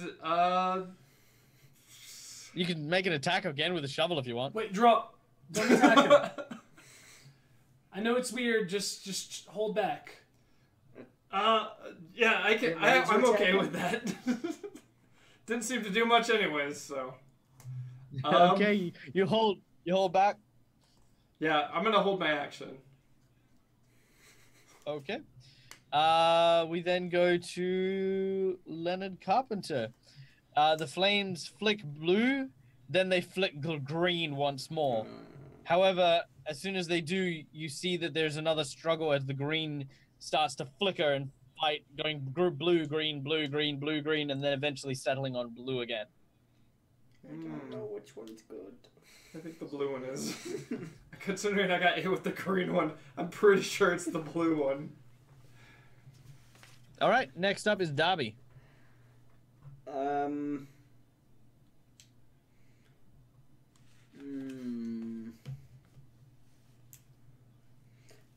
Darby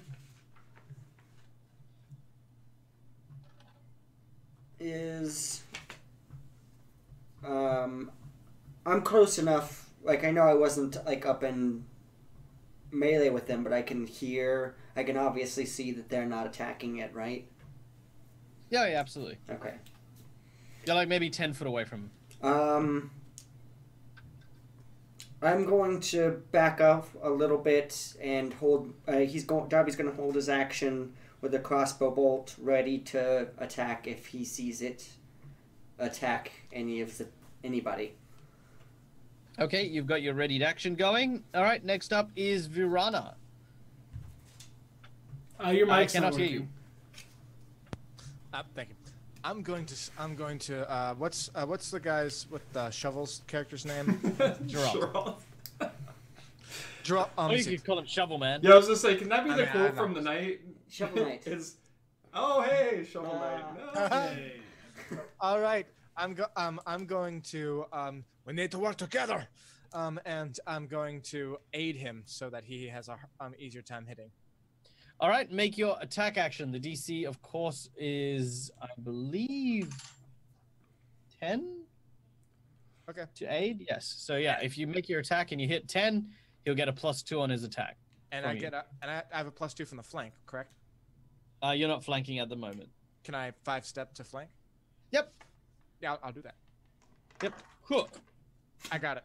That is a 23. Okay, so Geralt, you'll get a +4 on your next attack. Can I make my attack now then? No. Okay. You have to wait. Khalil. Oh, it's my turn. Yep. He's stuck blue, right? Basically. Yes, It currently. looks like he can't move. It looks like he's struggling to move. So it's like you could see his arm moving a little, his body moving a little, but every now and then it sort of goes back to being still, like after it moves ever so slightly. Okay. Can I back away from him? Can you back away from him? Like towards Darby? Yeah, absolutely. You sort of... It's cool, man. Slowly. And I'll just basically, like as I'm back my same thing. I know whatever in there you don't want to do this. Try to fight. Fight on. Fight on. Okay. Cool. All right. As you say this, the lantern glows green once more. And there are 2 targets in front of me. So we've got 1 and 2. So, audience, let's find out who's going to get smacked. Actually, no, you know what? No, sorry, audience. My apologies. Let's do this. Number 1. He is going to... The skull's jaw drops open, and the green flame kicks up in the back of its throat. Oh god. Can I do it? No, I don't like this at all. As a devastating blast flares out, covering a 30-foot area, which encompasses everyone, including Darby and Khalil. Okay. This is fire damage. Oh, lucky.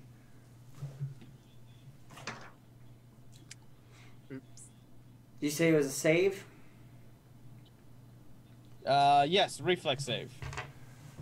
Come on, please roll okay. Oh, thank god. Alright.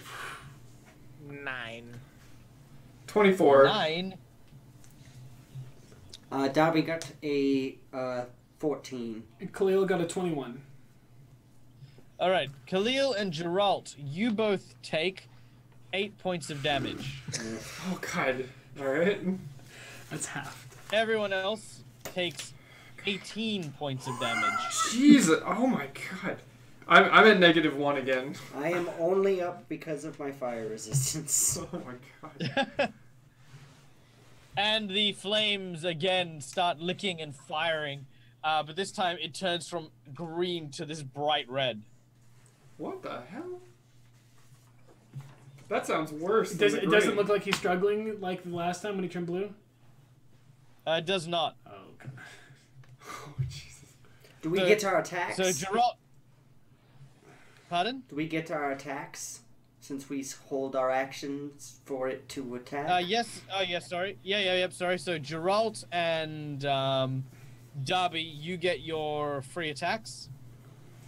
All right.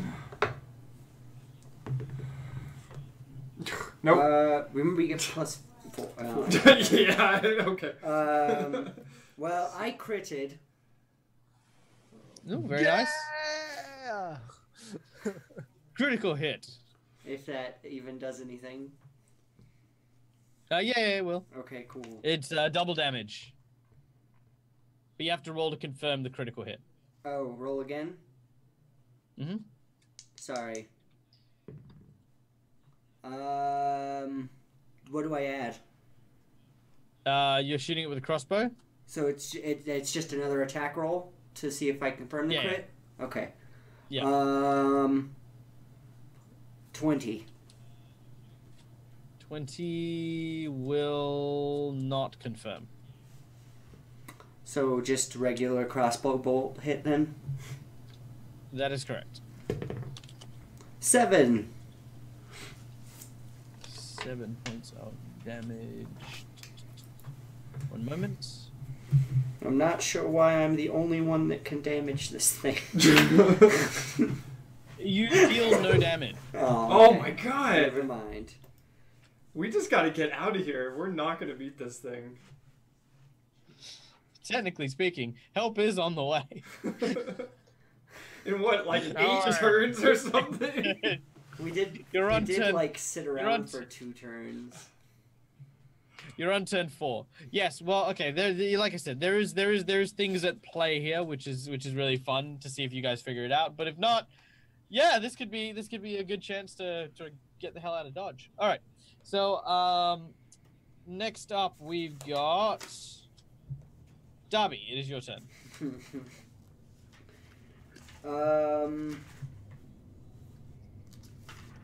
Darby is scared. Darby's gonna run. Could Darby throw a healing potion as like a splash weapon against the undead? Would that count as No, he has to ingest it. No, Remember? it needs to be ingested. needs to be That was the ingested? whole thing about me Okay. punching it down his throat. Which was really effective, by the way. And also very expensive. You could, however, I would say that Darby because Darby is a skilled grenadier. You could try a 3-point shot to like get it into Geralt's mouth. Oh, hey! I could Just be definitely like- use it right about now. If I was just gonna use it to heal, I'll do it to myself. I'm at like 3. Damn. I'm at -1. Thankfully, Geralt is unconscious and can't hear these inner machinations of the mind of Darby. As Geralt's laying on the Geralt- ground, he just kind of knows, and a tear just like falls from his face.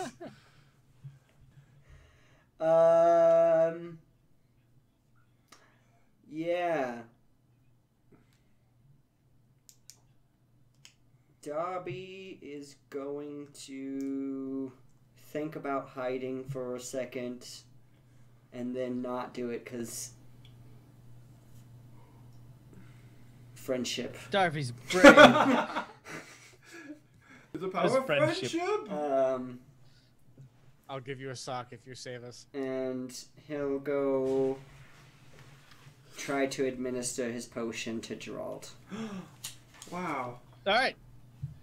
Chugging the potion, Geralt heals. What are you giving him? The last one I have is a moderate wounds. Oh, 2d8 Darby. plus 5. You roll that. Oh, he rolls Oh. that. No, he's putting in you, so he has to roll that. Never mind. don't think it matters, but I will. You heal 16. Sweet. 16. 16. Keeping you alive. Jolt pops All right. up and does the exact same thing he did last time. Stand up all the way. There's nothing that can kill me. Oh, you're Except so the next target. That's I'm not how even- you're. I'm not That's even how gonna... you envision it. That's how you envision it in your mind, but you sound like Sylvester Stallone. Like. I did a bad thing. Feel thing I didn't. I didn't. All right. Everything, all the pain I after feel that- has nothing to do with what's happening now. Verana. All right, Varana takes the light in his hands and rushes forward and smashes it into his great grandfather, dealing 5 damage. 5 points of damage that sears into his bony flesh. Or more his armor, really. His armor starts to sizzle ever so slightly. Mm-hmm.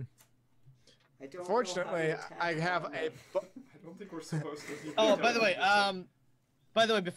just before that, don't forget,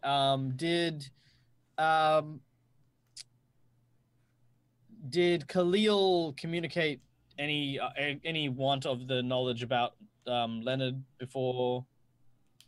I haven't done it in character now. So maybe. Would you like the opportunity to? Yeah, maybe it's a hint, hint, wink, wink. Well, I was hoping that that they heard me and that they like kind of knew what was going on, or Well, we can't read your mind. Mr. Grove did. I'll ask him. That's Doctor. It says it It's right a there. Lena Grove. Oh, wait, sorry, no, that's the wrong character. It shouldn't be Dr. Crove. Oh, it's been Dr. Grove this whole time. Oh, has it? Oh, Yeah. well, Dr. Crove was the other guest who had to cancel at the last minute. Oh. This guest is Verana. Whoops. Verana. Hey guys. I was wondering if he was a doctor this whole time. Yeah, actually, I was wondering Yeah. that too. I was like, why is he a doctor? It's a very He seems interesting, like a paladin. a very interesting Doctor Yeah. Paladin. Oh. My name is See, Dr. again, I Paladin. can't actually see. See, I can't actually see that, so I didn't even notice that. Yes, no. Originally, we were going to have a different special guest for this evening. They sadly could not make it, so Josh has thankfully Yes. volunteered his time Thank you, Josh. to be killing with you guys. Drop of a hat, man. All right, so I got you. So once again, going over it again. Yes, no. Did you want to take the opportunity to learn a bit more? Verana, this thing seems to be reacting to when we talk to it. What do you know about your... I know a lot. What do I know? You know the following. Give me 2 seconds. Dun dun dun dun dun dun dun dun. Okay, come on. Pages and pages and pages of writing. Oh, here, watch my camera. You guys will love this. I'm about to shed some light on the situation. Oh. That's a dumb joke. It's also like he's a paladin.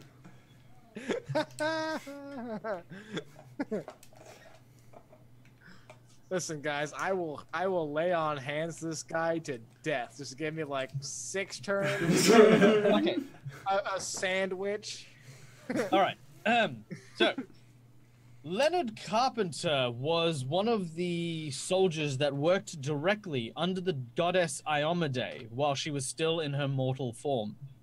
He grew to fame as one of the first people to have given his life on behalf of Aradan's war against the dreaded lich Tarbafon.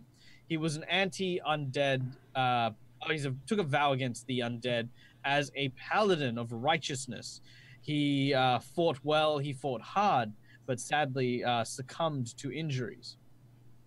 Now, his whole idea of life was based around teaching his family to live in a time of war. So he intended to raise his son to be a warrior, his son's son to be a warrior, and so on and so forth, all in the vein of protecting the world against the undead and the rise of the Whispering Tyrant, the evil lich that was once the great evil dictator that ruled this area with an iron fist and hordes of undead. What was his old deity? Aradin. Aradin, everyone knows, is the the god of humanity, who had perished many years ago and ushered in an age of lost omens, because he was supposed to bring in an age of peace and prosperity and enlightenment, and then he died, and everyone's very sad. In his stead, the current god of paladins is Iomade, who literally this man served with during the war.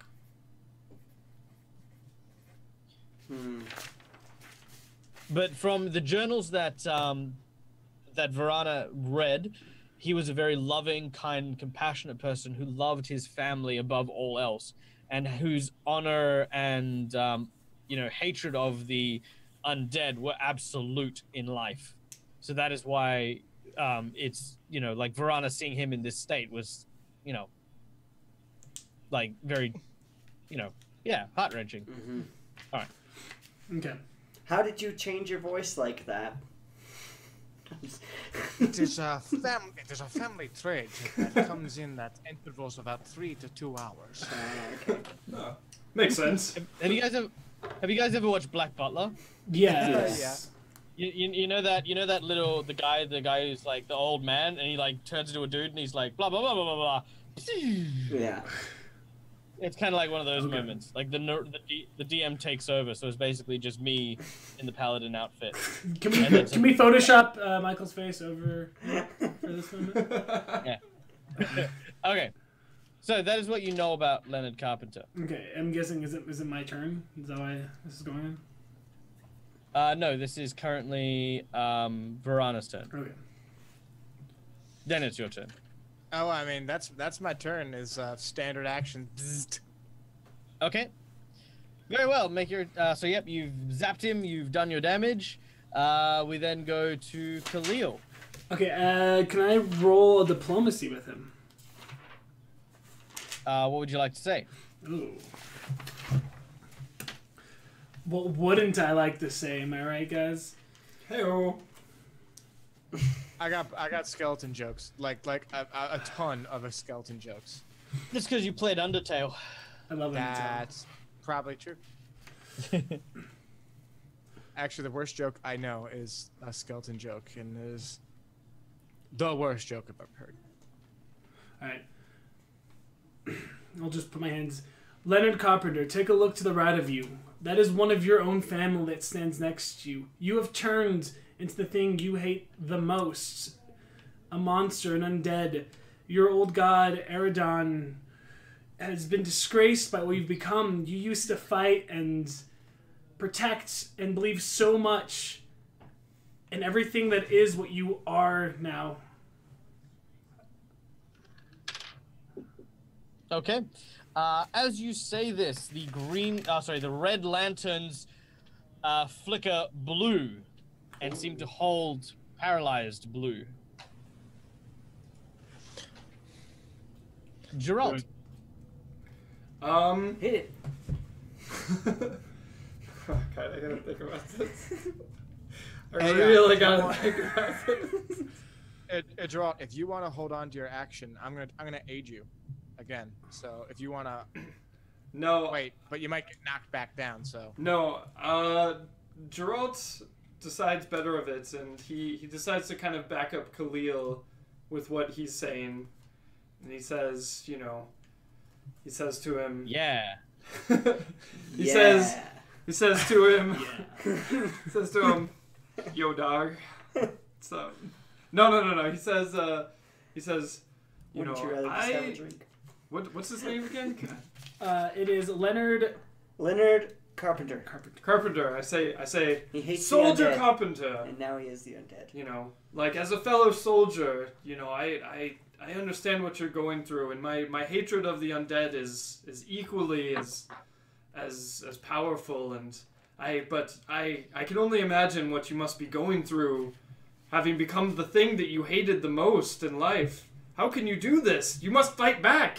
You must be a human. You must let your soul be that of a soldier. Okay. As you say that, he seems to drop the flail, and you hear a voice. Now, this voice doesn't come from the skeleton like the voice has been so far. It seems to resonate inside your head. It seems to cry out, "Help me. He's coming, and I can't stop him." Who, grandfather? Who? He seems to be struggling. That's kind of all the word. That's all he can get out.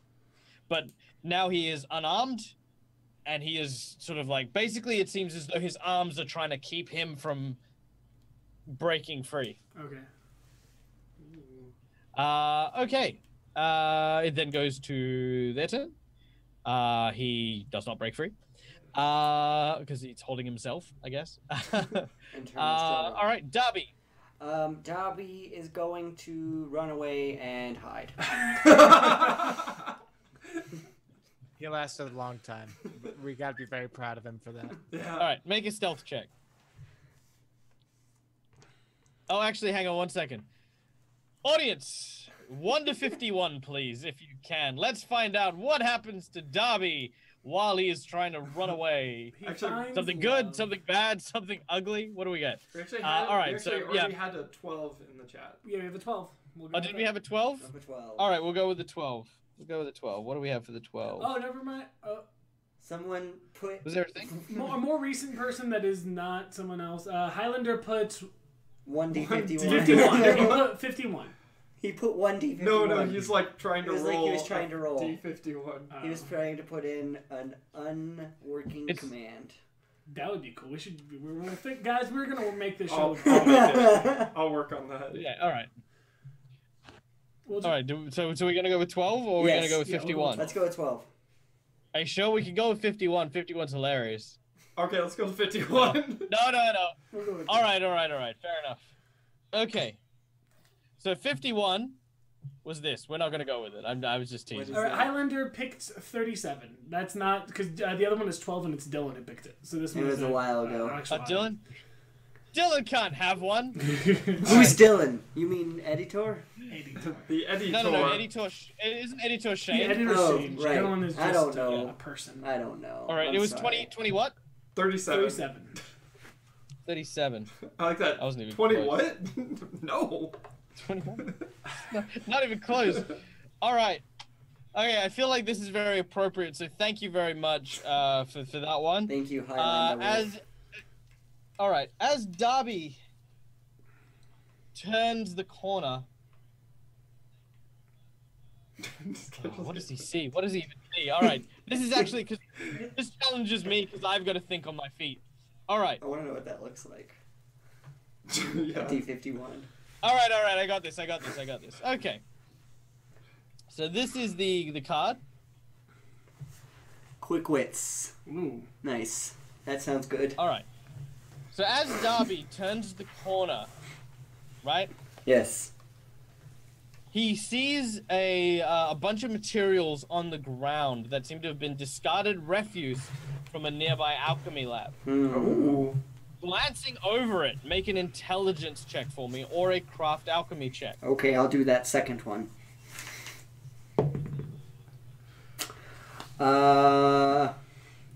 28. All right, with a 28, he quickly puts things together and creates a rudimentary flare. I have a flare. You have a flare. Neat. Cool. Well done. Do I know what a flare... Like, it's just... I shoot it and it It's going to- signals? Oh yeah, shoot Oh, it yeah, and do it'll that, let like, everyone right know now. where you are. You should do that like immediately. Well, they're not looking for... I guess no one's really ever looking for a But flare. remember, someone's like supposed to be coming to help us. We right don't now. know that as characters, though. Did we know Oh, that yeah, that's someone was true. coming to help us? But you don't know someone's coming to help you, but it doesn't mean you wouldn't be able to summon people to come and help you. Alright, I'll shoot the flare. Or throw the flare. All right. Because I don't really have an right, apparatus to shoot it. All right. But Okay. Basically, it works like okay. So this is what happens. He gets it and he goes, and he gets like 4 Mentos, and he sort of.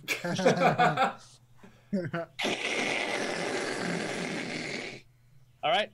As the glowing sugary liquid flies high into the sky, that will shave off 3 rounds from your waiting time. nice. And as Darby sort of is now coated in this sticky substance, he's like, "Yes, thank God. I'm glad I got the. Hopefully, I'll get the attention of the lighthouse and the crows, or wherever Pogo is. Hopefully, some of the civilians have gained control of him, or whatever the case may be." And as he sort of, Sorry. yeah, go on. I said, I like how I was like, I'm gonna hide. And then I turned into being shooting a flare into the sky. All right. Which brings me to making a stealth check. No, it's just. Oh no, there's more. For stealth, I got a 15. Oh, roll a perception check. 6. Excellent. Awesome. You hide in a barrel. You look around at what would effectively be the corner where where Leonard Carpenter is. Failing, of course, to notice that the horde of undead has encroached upon you following the flare. Oh. Very quickly, you are surrounded, and we'll deal with that. We'll deal with that in a minute. Oh, jeez. All right. After Darby, we then go to Virana. Alrighty, I'm going to once again reach forward towards him and say, "Grandfather, you have become the darkness. You can't even touch the light." And yes, I'll do 6 radiant damage to him as I take it out and I go smash, and the sizzles into the armor. It does indeed. The armor continues to smoke, and his eyes seem to go green. That was a bad idea. Oh shit! Damage. Okay, I get it now. Don't worry, guys. I'm the only one there. Well, Technically true. All right. Next up is Khalil. That's me. Shit. Khalil. I have a song. That's my theme song, guys. But he wants to go home. Daylight come and he want to go home.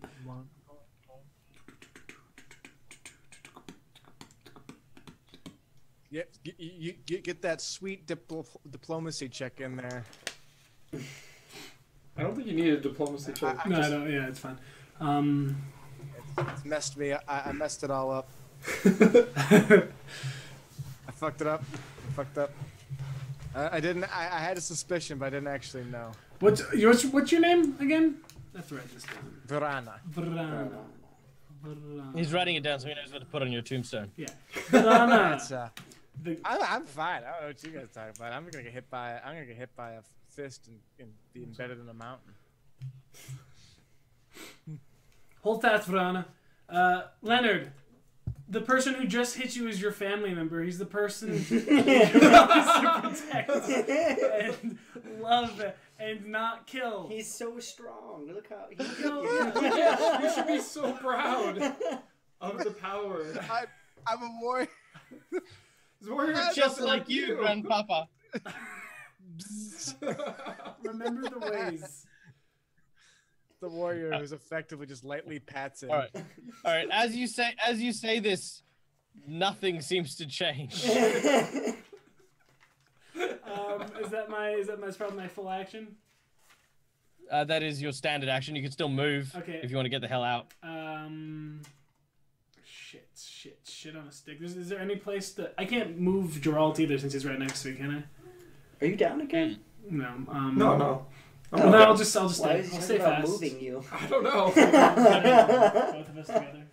Get to cover. Oh, you're gonna like try and trick it into like moving me in your turn? No, drag you. Drag with you me. with them, okay. All right. That makes sense. It's just- Geralt. Bear in mind, you can attack him and run. Ding! Ah!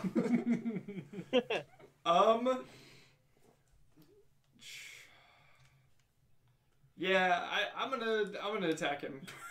I'm gonna attack him with the shovel. All right, make your attack. You got Now you get a +4. Yeah, you get a +2 bonus. +2. All right. 11, 14, 16. Yet you hit nothing. He's not even moving. Isn't he like holding himself? No, not anymore. No, Yeah, he but broke he's out of that. Literally Oh, wait, hold on. I didn't realize that. I didn't realize that he had broken out of that. So Okay. I do not attack him if that's the case. I definitely do not attack him. So are you gonna? Just run. God.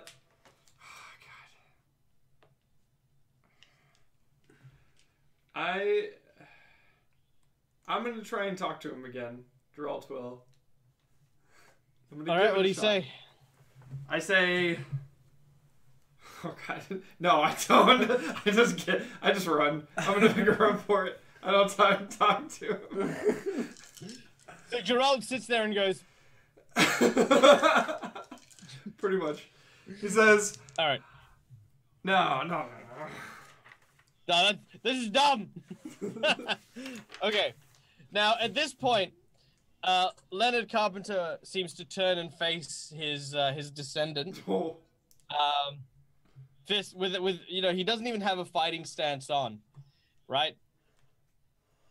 He raises his hand, Don't do it.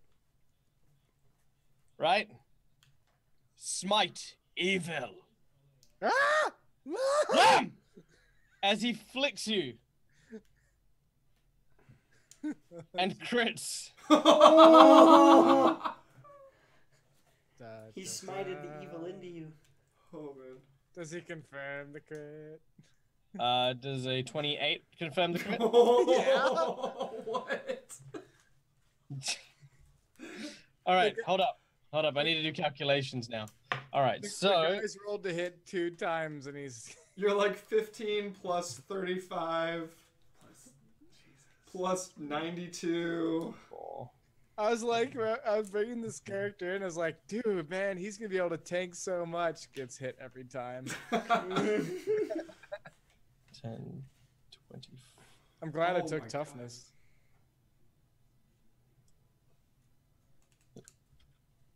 You add your level to your thing, not your charisma, right? For your damage. You add charisma. To Oh, you add your charisma to damage. Okay, too. Yeah. For level, that's Cavalier. Okay, so 24 points of damage. Jesus. Alrighty, I am hurting real bad. You're still up? Yeah. Jesus Christ. I took toughness. As basically he hits you and shell shock occurs as the thing flicks you. I can't And even you see kind it. of I'm feel hiding in a barrel. you kind of feel like this. Like I said, this is when he didn't have a weapon. Oh god. Oh, gosh, I'm never gonna be like my grandpa. Oh no, that's not true. I'm about to be just like my grandpa. I got 2 health. And now you can always say that my undead grandpa can beat up your undead grandpa. I'm gonna just. All right. All I can do is zap him next turn. All right. The horde of undead seems to have surrounded Darby. They know exactly where he is. We're in a tight spot. I got nothing, guys. We Okay. can't. It's got like 26 AC or some shit. Wait, sorry. No, I made a mistake. I done goofed. Hold up. So take off 3, 6. Heal 6 hit points. Woo! Okay. Wow. Now we're good. Darby, on the other hand, you take 24 damage. No, I'm joking. All right. The swarm, the horde, basically just pulls you out of the barrel and they start tearing you limb from limb. And you die. I wish there was another thing. Now, basically, here's how it works. Basically, you are at the edge of a 20-foot square of zombies. Mm-hmm. They deal damage automatically because there are just so many of them. They are just all bashing at you. They're ripping into you. And when they do damage to you, they pull you into the crowd. Now, if you can try to run out of it, because they're not grappling you or anything like that, but it's difficult terrain, so that's another thing to take into consideration. Okay. Now, as we go through this, you will take 7 points of damage. I'm down. Oh, no, don't be down. I'm down. Oh, God. You're All done. right, they enter a feeding frenzy. Oh, God. I don't even All think right, so anybody's around me. you guys can definitely hear that. All right. So I know this is happening. I'm not distracted by what's going on in front of me. Oddly enough, though, Darby, Mm-hmm. by going down when you did, you actually avoided sanity damage. Oh, the irony. So Yeah. I guess that's good. All right, Mm. so he's down. You guys can definitely hear this. Again, he is not grappled or restrained in any way, but you basically have to fight through the horde and grab hold of him. All right, next up, we go to... Well, we would have gone to Darby. So actually, no, we do. So Darby needs to stabilize. Oh, How does yeah. that work? A D20 plus your Constitution modifier, and if you get higher than 10 plus your negative hit points. So what's your negative hit points at? -1. So you need to get higher than 11. All right. I got a 13. Yep, you're good. You are not bleeding out and dying. Okay, next up we go to Verana. Alrighty. I'm first off, I'm gonna spritz myself, and then I'm gonna spritz my grandpa. And I think that's the only thing. Wait, there's the only option I have left now, and I still got some lay on hands, actually. You should probably try and talk to him, too. Yeah, I'd be like, "Oh, Grandpa, I'm so proud of you. That hurt a lot." I heal 1. He takes 5. Okay. He takes 5 points of damage, and you see him glow blue. Ooh. I'm like wobbling on my feet.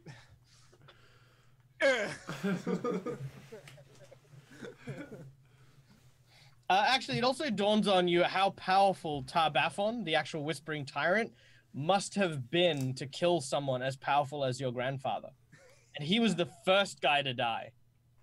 Oh, jeez. I'm just swelling with painful pride. I was like, "Oh, he's so cool. Oh, he's kicking my ass." All right, next up we go to Khalil. Who definitely knows that what's going on behind me. Oh, yeah, 100%. I'm gonna take a step and move back there, and then because I know Darby is relatively resistant to fire, I'm gonna cast Burning Hands on the horde. All right, so you head back in that direction. You can most certainly see Darby has been swarmed by the horde.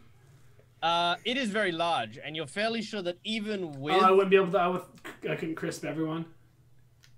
Oh, God, no. Oh, okay, that was the only it reason I would do is- it. I mean, yeah, you would... Yeah, you do damage to it. Like, it would deal double damage to it because of how many there are. But it is a huge, sizable mass, and like there's a bunch of them that like protect the back end of it. Okay. So think of it like blowtorching sand, right? Yeah. You would crispify the top, but the deeper sand just unaffected. Okay. So if I casted Expeditious Retreat on myself, would it help me pull him out of there? Absolutely, because when you enter, it'll be difficult terrain, which will cost you double movement to get out. So if you cast it, your movement speed, I think, will go up to 30. It'll go by 30, so it's doubles. So 60. Yeah. So yeah, by doubling it, it would mean that you could pull him out and move, preferably out of range. What's the movement on this thing? Yeah, you can kind of move out of the range, Okay, or at least get Darby. You can get Darby out of the range, but you'd still be in range. Okay, that's fine. For Khalil, that's All fine. All right. So, no, you don't need to do anything. Khalil, casts his spell, and as he does, you basically see these tiny wings appear on your ankles, and you jump in, barrel through the cow zombies, because, again, they're cows. They're not really biting you or clawing at you. You see Darby in the middle of the feeding frenzy. They grab hold of him. They pull him out. And they basically, you drag him and you sort of push him into the alley, back out into the street. All right, Gerald, you see a Darby flop out of an alleyway. Like, literally, like...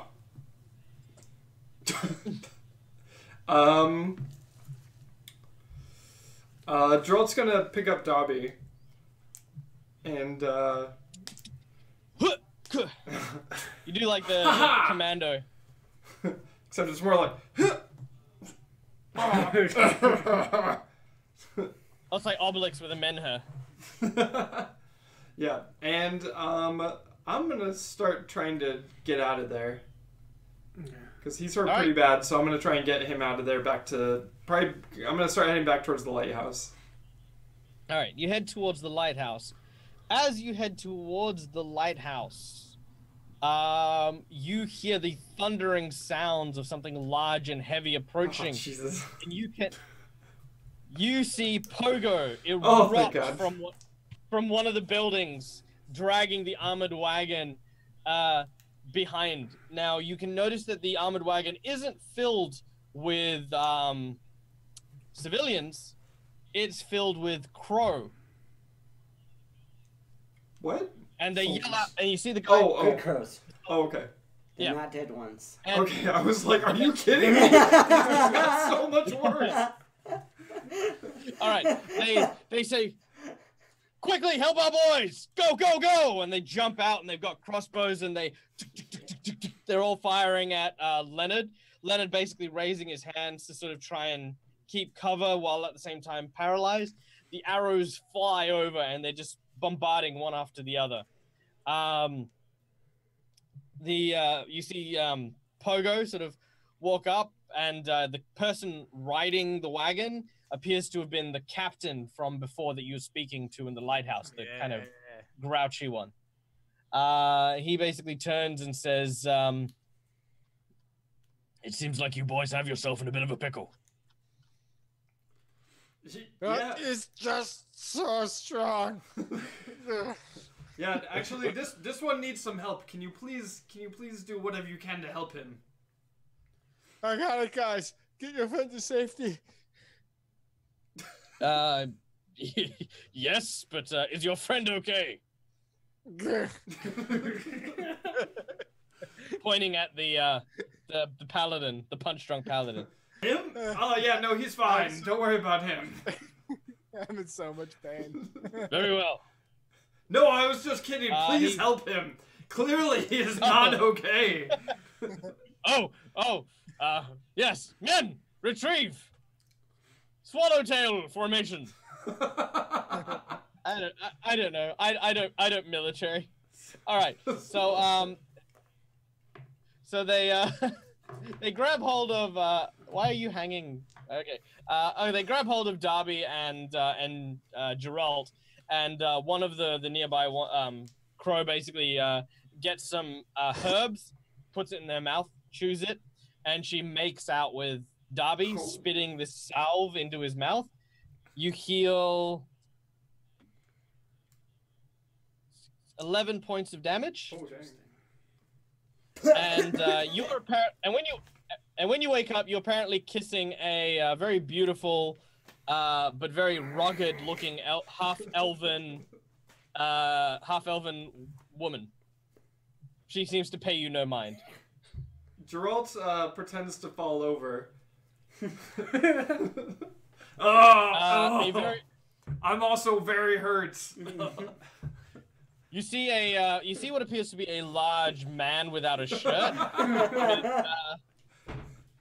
with tattoos all over his bald head, wearing the cloak of the crows, almost like a jacket. He picks you up, and he basically puts some leaves in his mouth, chews on them, and then you heal 7 plus 5, 12 points of damage. It was kind of worth it. All right. So at this point, 2 guards seem to walk over and grab hold of the paladin, trying to pull him back. Good. Please. And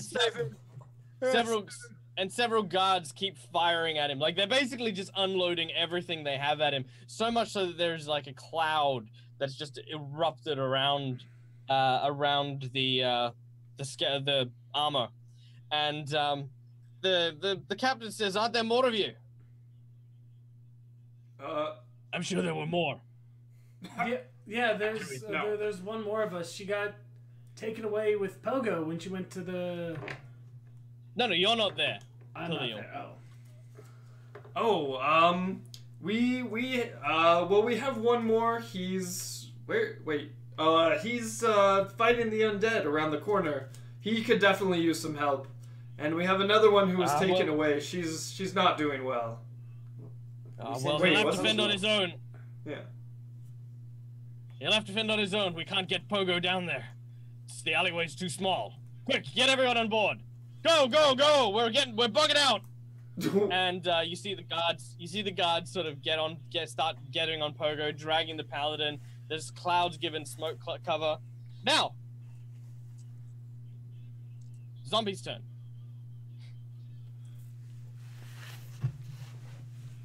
7 points of damage to Khalil as the zombies start feeding into you, and they are frenzied. They're angry, but you still have your speed as you get pulled deeper into them. No, I Meanwhile, don't. in the wagon, don't you? Why? I'm down. Oh no! Oh god. As he goes down, you guys veer off the beaten track, and you begin to veer through the alleyways and through the streets. You see Geralt leaning out the window, Khalil! As they're veering away from the alley, where you basically watch him go down and are basically attacked. Bearing in mind, by the way, you've also dropped your shovel that you picked up to pick up. Shovel! I love how intense this is getting for the shadow. All right. So meanwhile, you guys are effectively healed, and congratulations because you have successfully survived. As Carrion Hill slowly reaches the distance behind you, you appear on a small grassy knoll, the one that you actually arrived at, and you can see that there is a large group of survivors there that are watching, exhausted in horror at what is basically occurring. Wait, so however, did as leave Khalil behind? You did leave Khalil behind. Oh shit. Well, I guess you gotta rename your agency then. So anyway, let me just keep going because we still got a thing. So Khalil is down. You've left him behind and stuff. You guys are all healed, and you guys get put up to the sort of to the group. Lots of pats on the backs, lots of thank yous. You can watch as basically the overlying scenery around you is caught on fire. You could see Carrion Hill is definitely not looking good. People have you could see the undead actually almost all unanimously start moving towards the west, the southwest specifically. So they start leaving. They start walking into the water, and you can see Gar and the sharks and stuff eating them as they're entering the water. But you can see many of them are walking on the bank, and almost like they're marching in formation down towards the south. You can't see Leonard Carpenter anywhere. You have no sign of him. You're fairly sure that he he probably isn't dead. You've also no sign of Khalil. I mean, what are you guys going through? Shovel! Also, did we sent Raylan back with the cart the first time, right? Yes, in fact, you can actually see Raylan. She is being tended to by a nurse who says she will be fine in the morning. She just needs her bed rest. Darby is just depressed and off in a corner reading a book. He's not really talking to anyone. He's reading his formula book. Gerald. And gives an air of don't talk to me. As opposed to his regular air of yes, don't talk to me. Super approachable most of the time. Geralt is just kind of muttering to himself, I could have saved him. I should have gone back for him. Okay, Verana? Yeah, I go up to Geralt, and I got this big old knuckle dent in my face. No. You have a single finger in your forehead where you're fairly sure your skull has been fractured. This is holding my hands. I put my hand and I take out a flask of foul smelling liquid, and I offer it to him as I take a swig. Geralt takes the thing and he Drink all of it. slams Drink it all down. of it. Yeah, he slams down the whole thing. And he says, much appreciated, friend, but I really wish to be left alone right now. I am sorry that the legacy of my family caused you so much pain. You should be! You should be. He's an angry drunk. All right. At this point, both of you, despite your unapproached feelings, are approached by a very happy-looking couple. It is Neville and Clara. My friends. Oh! It's so good to see you. Oh, I'm so glad you made it. We saw Raylan get brought out, and she was so badly injured. I feared the worst for you. Yes, we unfortunately we lost one of our own today. Oh no! Oh no! Not Khalil! He sort of puts his hand on his face, and Clara seems to sort of try and comfort him, because he's crying like a baby, and she's like, yeah, whatever. I didn't know the fucking guy. Sad but true. So there is lots of mourning, and you guys fit right in. The mayor arrives and basically says, my humblest apologies. I couldn't help but overhear your current predicament. Understand my deepest condolences and sympathies are with you in this most trying of times. We definitely we appreciate the sentiments. Yes, it doesn't do us much good though. No, it does not, unfortunately. We'll wait till our friend wakes up and we'll collect our reward for at least saving Neville. And then we'll be on our way. Get out of here. Well, perhaps Carrion Hill can provide some form of compensation on our own part.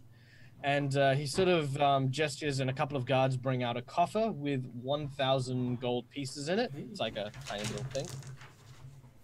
And know that you are heroes here, and within the walls of Carrion Hill, you shall receive only the best hospitality. You and yours. He also just to add a note, you will get a 25% discount on anything you purchase within Carrion Hill. And you can actually find some shopkeepers here in the Survivors, and they do have some of their wares with them that they managed to sequester. So in the 2-week period, in the week period before the next episode, feel free to shop and Buy do all stuff. that sort of stuff. You said I want to make 25%? good use. Yes.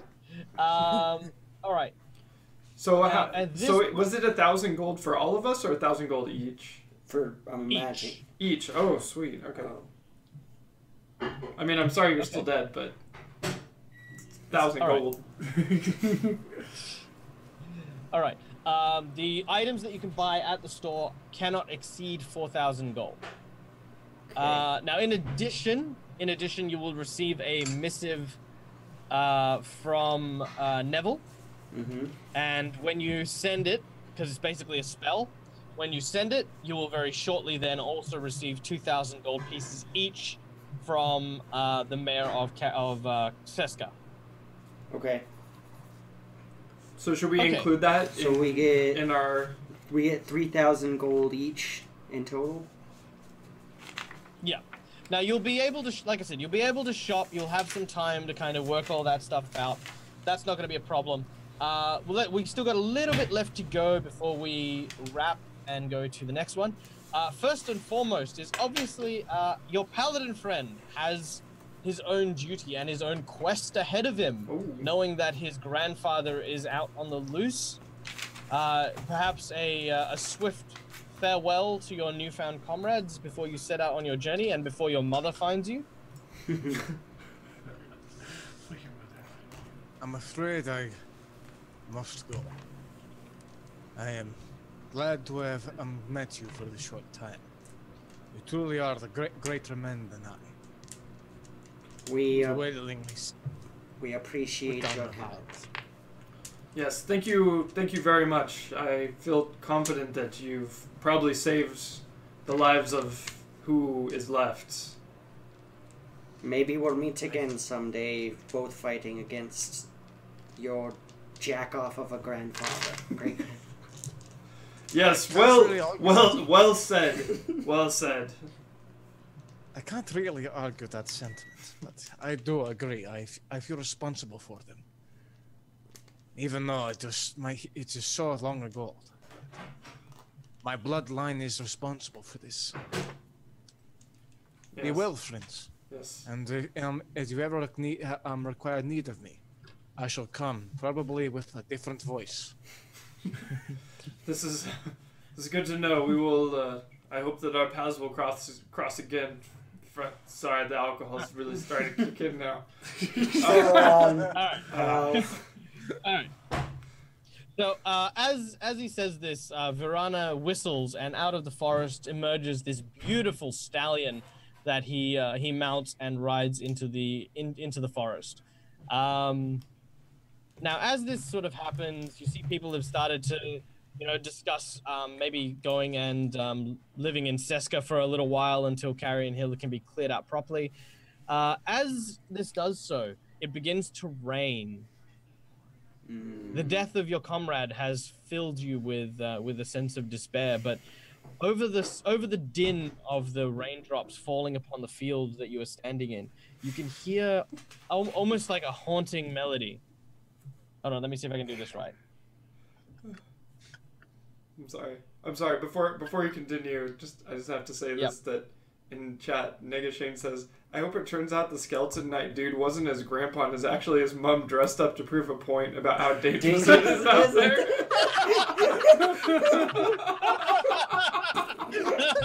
It would explain the flick. Yeah, okay, fair enough. That 10 points to Gryffindor on that one. That was pretty funny. Okay. Well done. So the haunting melody creeps over the sounds of the rain.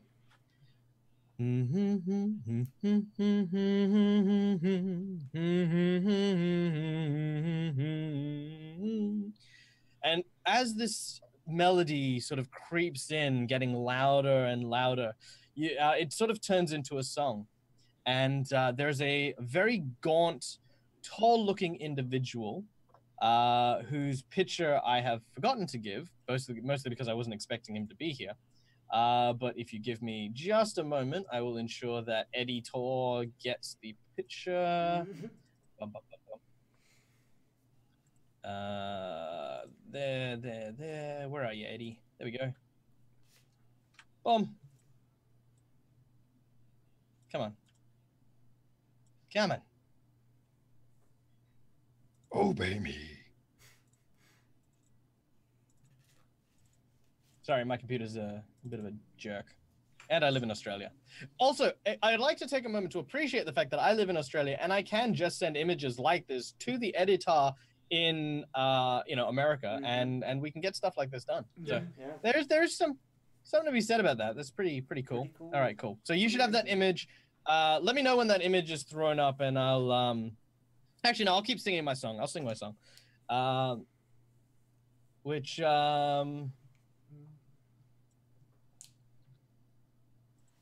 No, actually, I won't sing it because it'll take too long. Okay, but he's still humming, and he seems to be pushing a wheelbarrow of some kind. As he slowly creeps up, the rain sort of dripping, you can kind of tell it's slightly filling the wheelbarrow.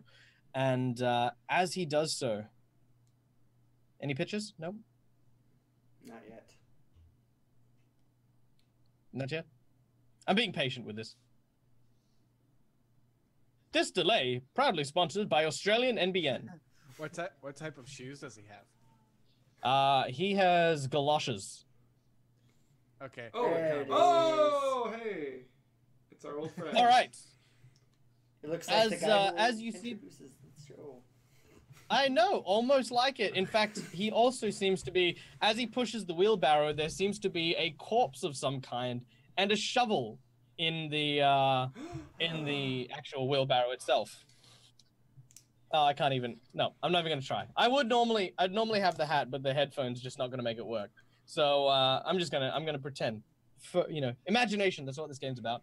And he says, and that's when I told them 3 dead bodies is the same as 2 dead bodies. But I've always found more fascination in odd numbers, haven't you? You're a quiet one, aren't you? Is that the shovel you were using? And as this man seems to be pushing up and laughing, you can see in the wheelbarrow is Khalil. That's our friend. Khalil. Oh, excuse me, sir. Yes. This is our friend. How did you retrieve his body? Well, it's my name is the Undertaker, keeper of the dead and teller of tall tales.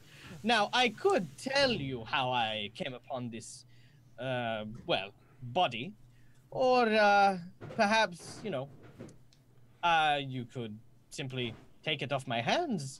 Less work for me. Why would we want it? So we could give him a burial. Mostly because I would then have to take out a large rock and hit him in the head, and then I'd have to dig a hole and. You're telling me he's alive? What? Yes, of course. He sort of tips the wagon, and an unconscious Khalil falls out. Khalil, you're alive. As well as. As well as he's still very unconscious.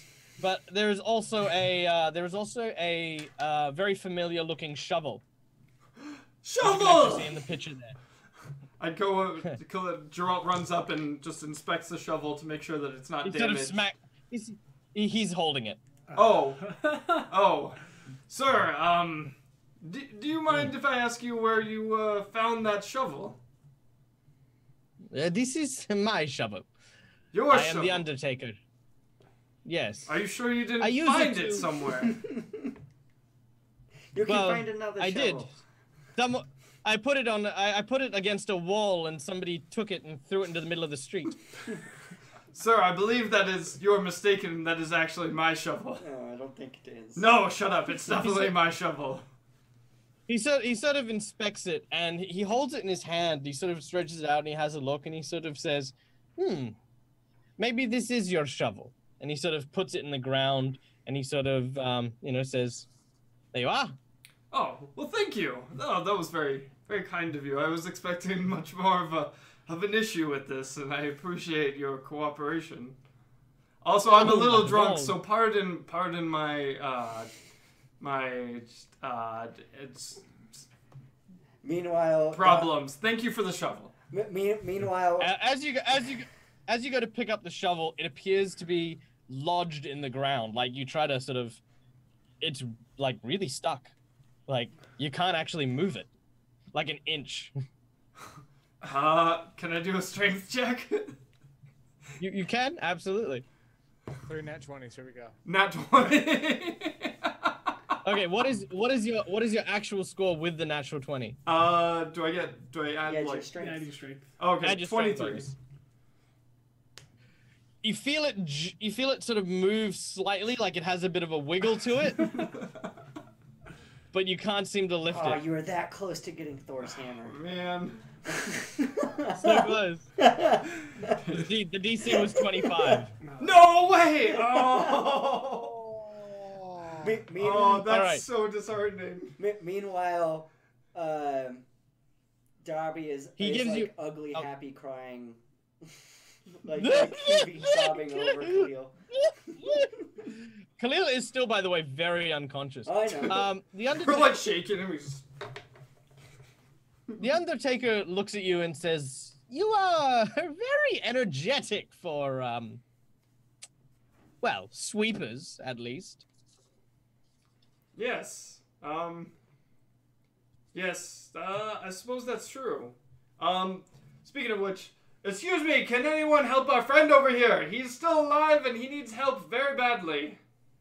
I got 1 lay on hands. The paladin. 4. Hey! Does that bring you back? Oh, yeah. Does it? I mean, yeah. All right, How he's negative alive. were you? -1. The Undertaker says, "You wouldn't happen to be the Howlin' Agency by any chance?" Yep. You just wake up. Yep. Well, I have a letter for you from What's a up, We're Rose. so happy you're still with us. From Rosenville. Yes. A letter? He sort of reaches into his coat, pulls out a human finger, goes, "Oop, no, wrong pocket." And he pulls out a letter, and he hands it over to you. How did he write this? Dro, will you read this for me? That's the guy without any hands, right? Yeah. Oh, yeah. How did he write us the letter? So I start to read it. It's Okay, very it poorly says the written. following. All right. It's actually really well written. Franz, if you're reading this, then you have made it out of Carrion Hill alive. The Sleepless Agency is always looking for resourceful individuals to collaborate with on high-profile jobs. It's with this in mind that I'd like to ask you to meet with me and my teammates to help with an upcoming job. Travel along the road towards Castle Corvishaw. On the second day, you'll come to a shabby halfway house called the Black Cauldron. Give the owner this letter and ask her for a glass of warm milk. She'll tell you where to go from there. Signed, Rosenvale Helsing.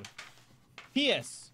You're probably wondering how I managed to write this missive in the state you found me in. Figure it out. You're detectives, right? Well, I think the first thing we need to do that is very clearly important is to figure out how the hell he wrote this letter. Where's Raylan? She's fine. Unconscious over there. Oh yeah, she's still unconscious. Huh? Yeah. Um, Who are we asking for a glass of warm milk? yeah. The Who, bard. the barkeep? What's her name? Did we get a name for the barkeep? Or what was the name of the tavern? Oh, no, you didn't get a name. Okay, no, yeah, it was- What was the name of the tavern? The Black Cauldron. Black Cauldron. Black Cauldron.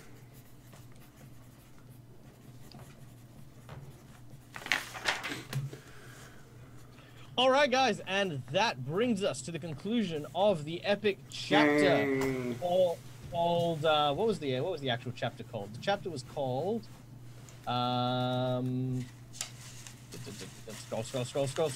scroll like you mean it. It was called Crisis at Carrion Hill. Nice. So Ooh. congratulations, everyone! You have your reward, you have thing. We enter now into chapter 3, meeting Helsing. Ooh. Ooh. I believed in you guys. All right. Well, Couldn't have done it without you. Again, Thank you. a super big thank you to, of course, our friend Josh. Are we in the outro boxes? We are not Is in that, the outro like, boxes. Oh, well, let's do the outro boxes and we'll say farewell. Now, bear in mind, guys, that you will have a chance to pick up from here based on some stuff you can interact with, because obviously we're a bit short on time, so I did rush the ending a little bit. So you'll have a chance to talk to all the individuals, Neville, Clara, do some shopping, talk to the mayor, talk to the guards, talk to the Undertaker, because bearing in mind, as a sweeper, the Undertaker is also a resource. He is an information gatherer for sweepers all around Ustalav. Okay. So being able to talk to one and gain information is very important. But you'll be able to do all that next time when we get to it. So are we in the outro thingy? Yes, sir. Awesome, cool. Well, thank you very much to our wonderful audience for joining us. It was awesome. We had some great rolls there for the plot twist cards. I hope you guys enjoy it. If you do, please let us know, because I love doing stuff like this. But as always, I like to try and improve my own stuff. That's not only for these guys here, but for you guys as well back at home. So, of course, I am Michael from Ask A Pathfinder. I run the Ask A Pathfinder Facebook page, as well as I hang out on Discord at www.discord.me/AskAPathfinder. You can come, chat, hang out with people like myself and Josh, and just talk about a game that you love. If you kind of want free coaching and advice, you'll find me there as well. And of course, we'll let Josh talk about his stuff, because you've got some stuff that you want to plug too, yeah? Yeah, I just started my brand new blog, Walk and Talk blog at walkandtalkblog.tumblr.com. If you're having trouble dealing with some issues in your lives, maybe having some suicidal thoughts, I'm open to come and talk to, and that's exactly what it's for. So if you're having any issues, it's all free of charge. Awesome, man. And it's really great when you get to, be able to utilize stuff like that, because whether or not it's for you, whether or not it's for a friend, having someone there as a point of contact to just talk with always helps. So always remember that, you got somewhere to go. Talking always helps. And of course, we have our ever delightful Color Circuit group, who are in fact, producers and people who manage this show. What do we got lined up for Color Circuit? We don't have anything tomorrow because it's the Day of Love, guys. Well, actually, there's a chance that tomorrow, I'm not sure on the time, but I believe, and Shane can confirm this is our editor, that we might be playing Monster Hunter tomorrow in lieu of Sketch Monkey, Improv, and Burnt Bagel, which are all on hiatus for Valentine's Day. Well, you know what? That'll still be cool anyway. Yeah.